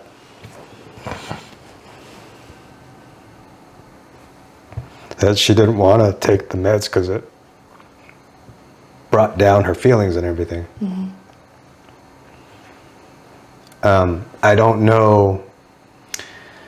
She's like saying the med supposedly makes her better to deal with going to work and stuff. But knowing her, it was just so sad to hear her say, I don't want to have those numb feelings.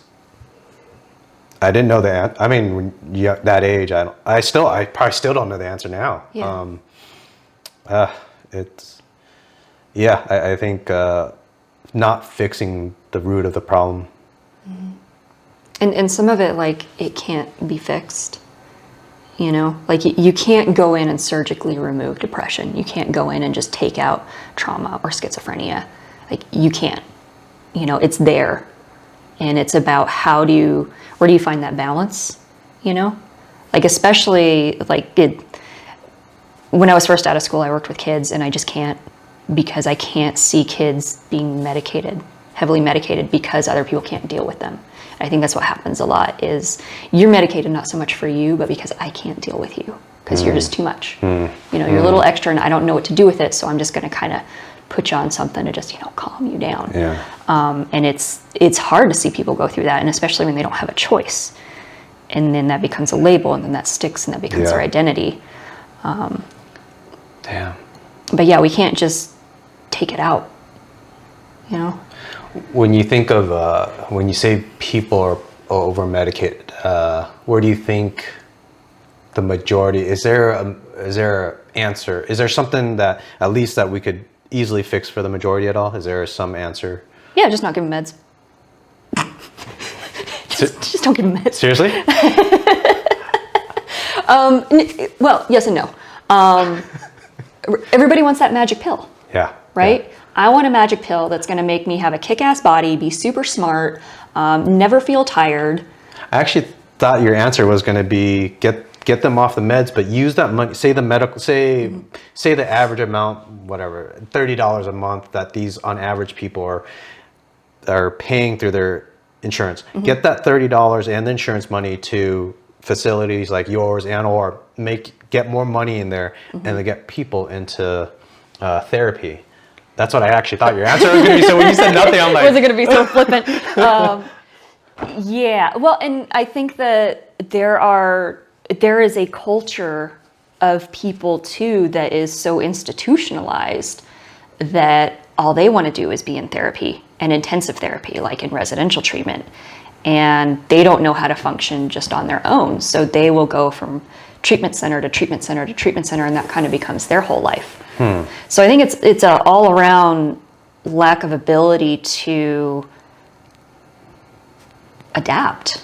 Really, it's that inadaptability, and it's a lot easier to just take a pill and not feel the yucky things, to not feel the ways about the things, than it is to confront them and tackle them and be willing to make thought process changes and behavioral changes. You know, that's hard. It takes work, you know? Yeah. I'm thinking about the part where I just got teary-eyed. Did I make sense on, because I think it was just hard for her to say that and know her so well, and for her to say that she didn't want those drugs, but she knew she knew that she was, there was some depression or other issues that I don't want to bring, I don't know if I want to bring up, of her past. And so she knew taking the drugs may help, but she didn't want to take it because she was numbed, and she hated that feeling of being numb day in, day out. So to hear a close friend say that she didn't want to feel numb, that was, anyways. Let's see, did we answer Emmett's question? Is the goal to help people become happy, functional? I think we did a pretty good job. Let's go back to, what's the most drastic difference in terms of treatment that you have found elsewhere compared to how we do it in the U.S.? And before, also, if I ever stop you on saying something, continue on. If I change the subject, like now, and you had something else to say, just keep on saying your other thing. What's the most drastic difference in terms of treatment that you have found elsewhere compared to what we do in the U.S.? I mean, I haven't done a whole lot of specific research on like treatment things that other countries or other cultures do. I will say that the U.S. is very medication happy. And again, medications definitely serve their purpose in alleviating symptoms, but we seem to be under this false impression that they will fix everything. And I know that, outside of, American westernized culture, there's a lot more focus on kind of the mind-body connection in terms of overall general health. Looking at what are you putting in your body in terms of food? What is your output in terms of, are you actually taking care of your body and understanding the connection that that has with your own mental well-being? Like if you sit on the couch all day and just eat a bunch of donuts, you're gonna feel like crap. And you're gonna feel like depressive symptoms because you're putting trash into your body and you're not taking care of yourself. And from what I see, there's kind of a movement in terms of like American therapy that's moving more towards understanding that connection and incorporating that. Like the concept of mindfulness. Nobody was really talking about that, 5-10 years ago. Nobody was like, oh, you're going to go to therapy and we're going to start with a mindfulness exercise and we're going to do some yoga, but incorporating those things is really, really more helpful than just talking about regurgitate your trauma again to me and tell me what you could have done differently. That's not helping you so much as that like overall lifestyle change and understanding all of the components that go into negative symptoms, if that makes sense. Yeah. Okay. Yeah. There's something I wanted to add on. But I don't know that, going into a sweat lodge is the cure for anything. For some people it may be, for some people it's not. Oh, I wanted to ask your thoughts on, man, there's still more questions too I shouldn't be asking. Ask away. You have a captive audience.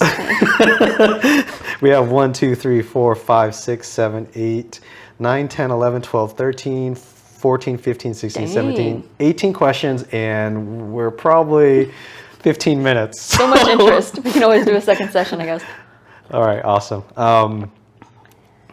Do we just fire quickly on some of these? What's the success rate of treatment? No idea. What Well, Awesome. it's a relative term too, right? Like Yeah. my success is going to be different than. Yeah, and it could be your success and or maybe drug. Yeah. Different people, different symptoms, different issues. I think that question must have been tied for that last one. They're asking what is the success rate for different treatments that you've seen outside of the U.S. I'm thinking, what percentage of the U.S. population has an inborn mental illness versus mental illness that's caused by environment or circumstance? That would be really hard to deduce because you're talking about like kind of what we were talking about earlier. Like everyone has depressive episodes as opposed to actual clinical major depressive disorder. I don't know. Interesting question. I'm sure there's Google facts. In other parts of the world, they believe in inmate rehabilitation versus incarceration. Is there a solid basis for rehabilitating the mental state of criminals? Interesting. And this is like a whole kind of like tangent thing that I could go on, which I think I may have asked when you had the correctional officer on. Because something that I have seen is because our society so lacks the resources to actually take care of people with chronic mental illnesses long term, like housing, like, access to preventative health care, mental health care, stuff like that. Essentially, we have turned prisons into holding tanks, right? They come in and out of hospitals as much as they can until their insurance kicks them out, which is a reality that we have. And eventually they're going to say, I need something more permanent. I'm just going to go like steal a car or something and then just go to prison for a while because that's the only place that they can get 3 hots and a cot and some stability. So when we're talking about rehabilitation, I think that there is a lot of good reasoning behind it. There's a lot of good purpose behind it. I think the issue comes to, again, when they're done there, when they've done their time, they've got their education, they've got their skills, they're ready and raring to go, they want to, give back to society. Do we have those opportunities for them? Good luck getting an apartment if you got a felony conviction, let alone a job, or a personal loan for anything. So I think there is a lot of good reasons to do that. I think rehabilitation is super important and something that we should be pushing towards. I think we also need to make the more, macro level changes that need to happen in order for those to be successful. Yeah, I think the prison guard, his answer was there's people that seem to want, like you're saying, they want to get back in because it's cheaper, it's easier. From his standpoint, there's been a lot, he said, there's been a lot of mental illness attention that they're adding to the program and making it better. And on the federal side, they have a lot of programs to try to, they really try to get the inmates to do better, get out and stay out, but it's not a perfect system. The thing that when I asked about private institutions, for-profit prisons, because he works for a federal one, so then he was saying, yeah, I don't know enough about that, and I wonder if that's almost worse in those situations where it's almost it behooves the owner of the prison to want people to get reincarcerated to get paid. I can't speak to the prison system, obviously, because I haven't worked there, but I have worked in federal hospitals and for-profit hospitals, and the difference is nauseating. As a provider, what I can do now is just treat my patients for what they need to be treated for. It doesn't matter what the name on the insurance card is or if they have one.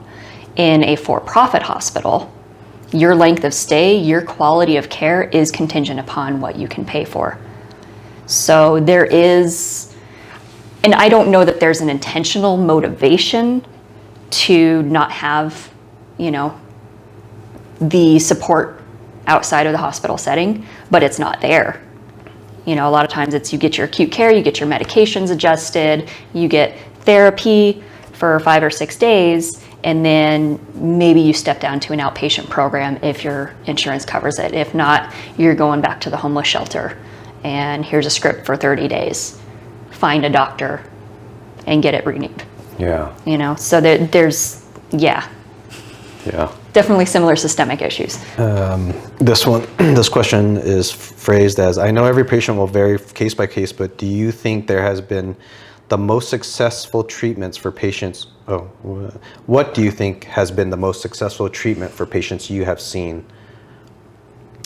It does obviously vary a lot. I think in general, prolonged exposure therapy in combination with some kind of cognitive behavioral treatment are very effective for a variety of things. When you're looking at the cognitive behavioral side, you're looking at what are the thought processes that I need to work on? Like those self-defeating thoughts. When you're looking at depression, it's the self-hatred talk or the I can't do this kind of self-talk. When you're looking at the anxiety, it's like catastrophizing things, like the world is coming to an end, I can't have this, whatever it is. Combining working on those thought processes with actually changing behaviors is very, very effective when people actually do it. They got to actually do it. And then also just the prolonged exposure aspect of it, the more I do the things that scare me, the more I step outside my comfort zone and do what's good for me, I'm reinforcing to myself that it's not that bad. I'm reinforcing to my brain that this is okay, that there are rewards behind this, that it doesn't have to be that scary. I thought when you were to say prolonged, I was like, well, I thought prolonged as in time frame, like you need them back every day or whatever, every week for 5 years. I'm like, well, Emma just won that conversation. For some people it is years, for some people it's like, Yeah, it's gonna, vary. So think of like, if you have a fear of spiders, right? And even just saying the word just puts you in panic mode. The approach of, okay, I'm not going to dump you in a bucket full of spiders, but you're going to say the word with me and keep doing that until it's not so scary. And then maybe you're going to look at a picture of one and it's going to be horrible at first, but you're going to keep doing that until it's not so scary. And as you're doing that, you're telling yourself, this isn't going to hurt me. And you're actually going through the behavior and you're just kind of practicing the thing that's uncomfortable until your brain and your body get on board with like, this isn't that bad. Maybe someday you'll go to a pet store and actually look at one. Yeah. Doesn't mean you have to have them crawl on you because that's just gross.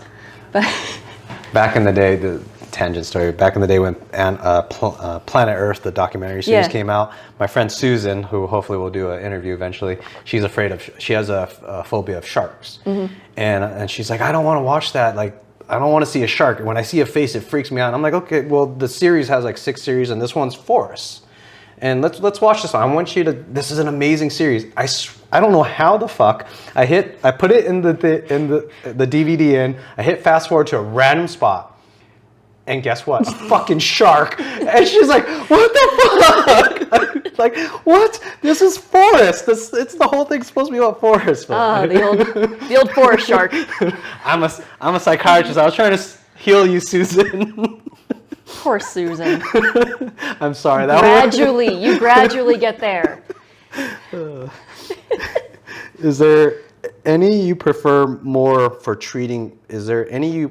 I must have wrote this down wrong. Is there any you prefer more for treating your patients? Is that related to the last question? Oh, probably just like different forms of therapy. Yeah. Okay. Yeah. I'm definitely more of a cognitive behavioral therapist, just because I've studied it, I've read the science behind it, I've seen the success behind it. So I usually incorporate a lot of those aspects. There are other aspects that I like to incorporate as well in terms of like mindfulness practice.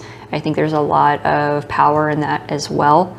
And I don't do a lot of like, yeah, that's going to be irrelevant. But yeah, I like the more cognitive behavioral and also the mindfulness practices of breathing exercises and things that are very, very simple and working on the biological thing that's going on, physiological things that are going on when you're having these, other symptoms. Yeah.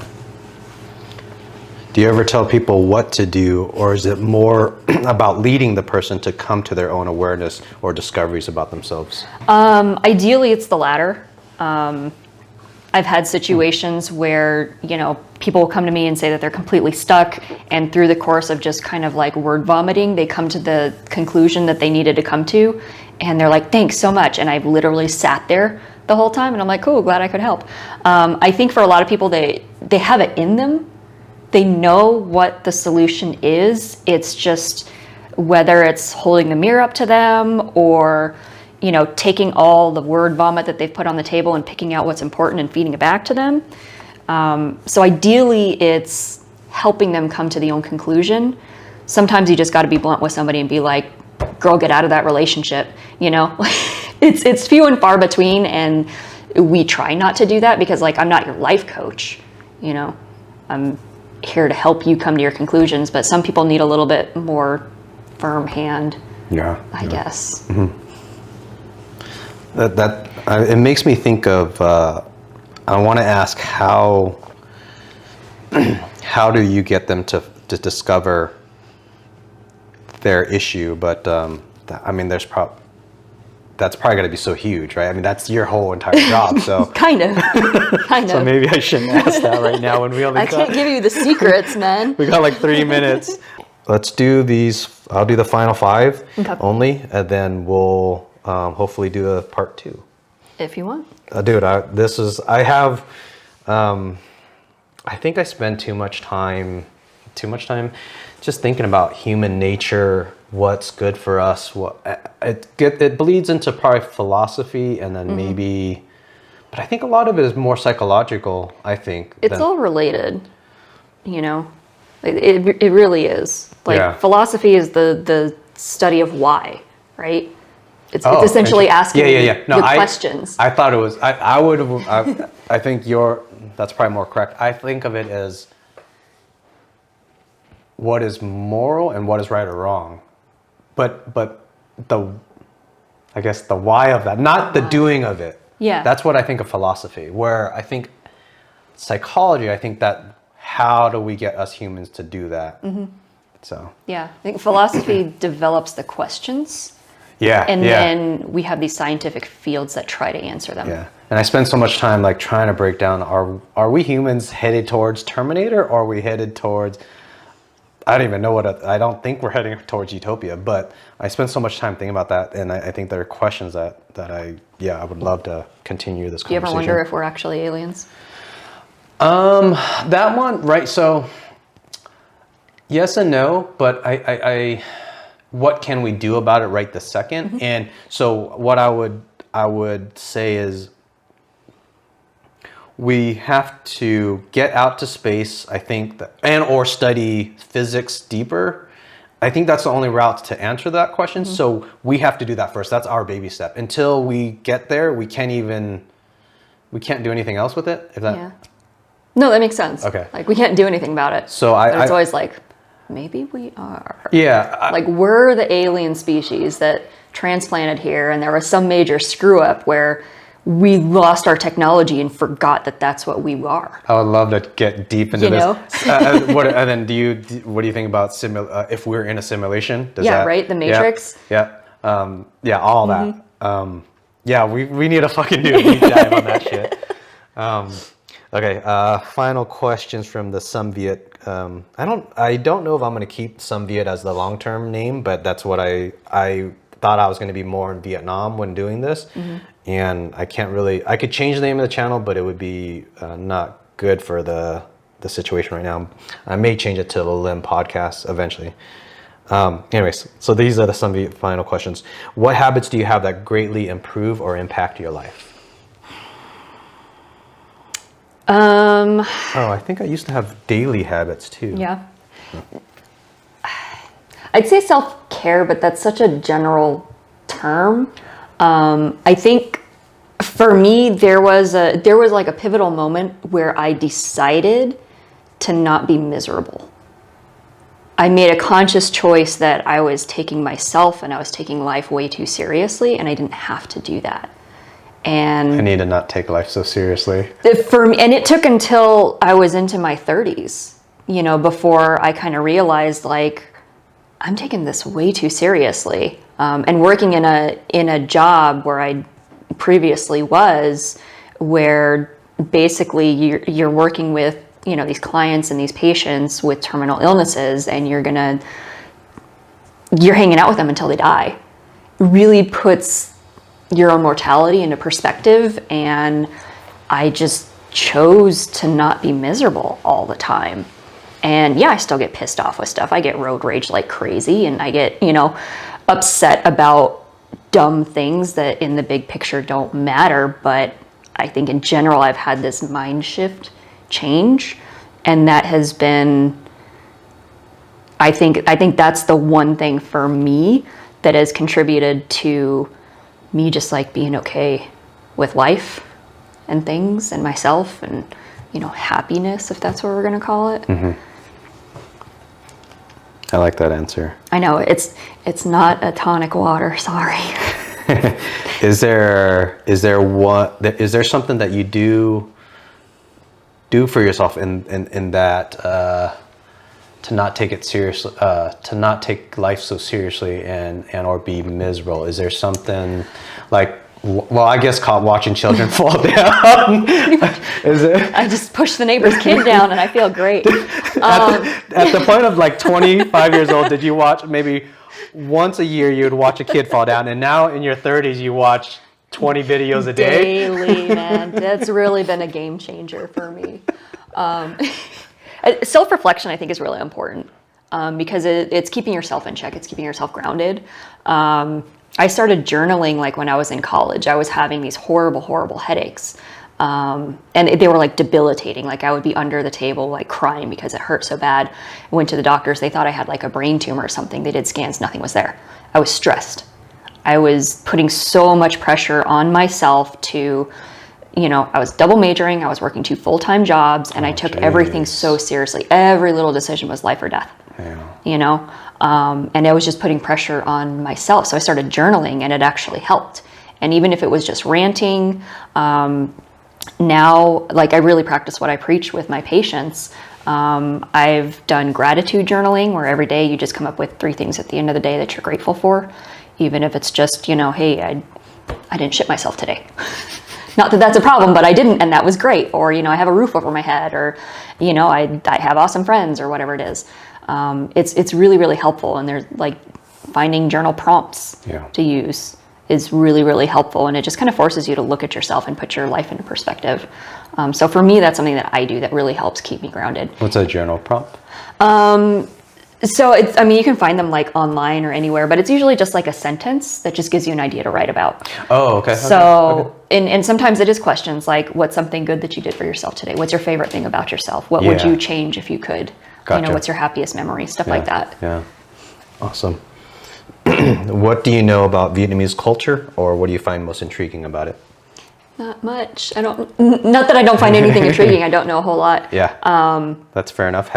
We can move on if you want, or I could ask, what's your favorite Vietnamese dish? I'm assuming you've had I've had a few. I know people lose their minds over pho, and like it's great, but I like hearty, meaty, saucy, spicy. I think the most. This is like such a white girl thing to say. I think the most exposure that I've had to Vietnamese culture is through Anthony Bourdain. Because I mean, growing up in the Southwest, you don't have a lot of exposure to other cultures. There's white culture, there's Hispanic culture, and that's pretty much it. Yeah. So I never really had a whole lot of exposure to Vietnamese culture. All I knew was there was this war and we lost and it sucked. But yeah, getting to see it through the eyes of somebody who's going there for the culture, for the food, and like really experiencing and just loving it. I'm like, well, I gotta go now. I need to go eat some food and go on a boat in some rivers and stuff. Like, is there any dishes that you do remember other than pho? Nothing I could name, but That's fine. delicious, meaty, spicy stuff. Totally fine. I think actually, noodles. I mean, to some extent, the pho thing is an excellent answer in the sense of there are so many people that do like pho, and the way you reacted to it.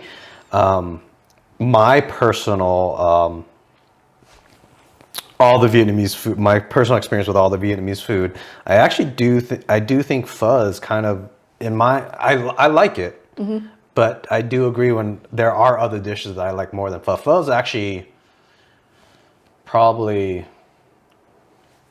number 20 on my favorite. There's well, a bunch it's like assuming that Americans eat cheeseburgers all day.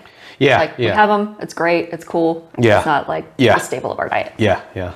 Most of us. What do you know or think of cryptocurrency? I think I need somebody to help me out with my accounts. Like you have some and then you don't know where they are, like all of the above. So I have this app over here, and then I have this thing over here, and the app is like, you need this thing, and so I'm like, okay, I got this thing, and they're like, well, no, you need this other thing, so I got this other thing, and like, it's confusing, man. Sounds like you have is it a thumb drive type of treasure? They call it treasure. Like it holds a key, a private key to your wallet, and you need to put that into the app. I don't know that I have a wallet. I don't know. Like, how do I get it? Where are my Bitcoins? Somebody mail them to me. My understanding is they're remedial. I need a tutorial. If we want the next part 2, if you want to deep dive into, and we could, if it at any time shows your private keys or anything, we could cut that out and make sure we don't even record it. We could try that. I could try to walk you through anything that you're curious about. Crypto for dummies. Yeah. I do wish that, when I was joking around about, all my friends doing this like Bitcoin mining. I'm like, oh, that's a waste of time. Should have sunk $10 into that. Yeah. Would not have these student loans, I tell you what. What do you, so it sounds like you're for cryptocurrency, but do you know why, or do you know much about what cryptocurrency and blockchain is? My very, very remedial understanding is the principles behind it was supposed to be something that is not like federally regulated, that is untraceable, essentially, sort of, kind of, or that was like original thought processes that, it was like the people's currency. Yeah. Kind of, people develop it, create it, determine, the value of it, is kind of my understanding of it. From a moral perspective, are you for it or against it, and then why? I think I'm kind of neutral, mostly because I don't know enough about it. Okay. It definitely seems to me, at least the current state of, like how Bitcoin just explodes overnight, that it would be very unhealthy for something like that to become our only state of currency, because there's such a big disparity. Like, if you got it, cool. But if you don't, good luck getting it. Yeah. Widening the gap between the haves and have-nots. Yeah. We'll do a deep dive sometime on it, or either if you want to do part 2 and talk about it a lot, or if not, you could ask me offline. I'll answer all your questions. I'll just say that, just on the answer to that, it's so volatile. I think cryptocurrency, I theorize, I could be completely wrong. I'm not a financial advisor. Don't listen to me. I'm a fucking stupid, dumb shit. I theorize there will be eventually some type of plateau where so much money will get in and then it'll even out. But we're so far from that. I think I just heard a figure today that they think, some person thinks globally there's only around 1 million people globally that actually own some cryptocurrency, which is a fraction of how big this can get. And I think it is the future.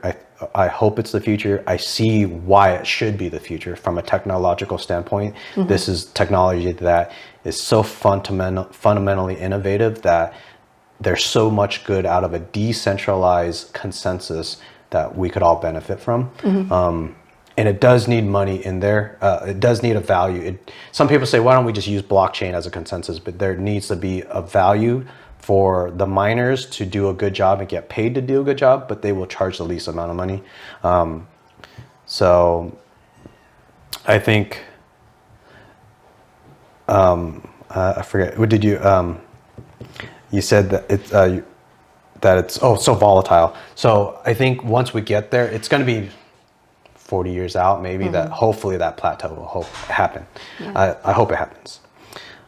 Think of at least one person you know that should do this conversation with me. Call them out, and you could just say first name only, and then we'll discuss. Jack Hart. Do you know Jack? No. He owns. He's a former Marine veteran. Super sweet guy. He owns an Anytime Fitness. So he is a good source of knowledge on being an entrepreneur. And also like fitness stuff. Awesome. I don't know if that interests you at all. He's also just a really sweet guy. Awesome. Just did a talk with a physical trainer. Have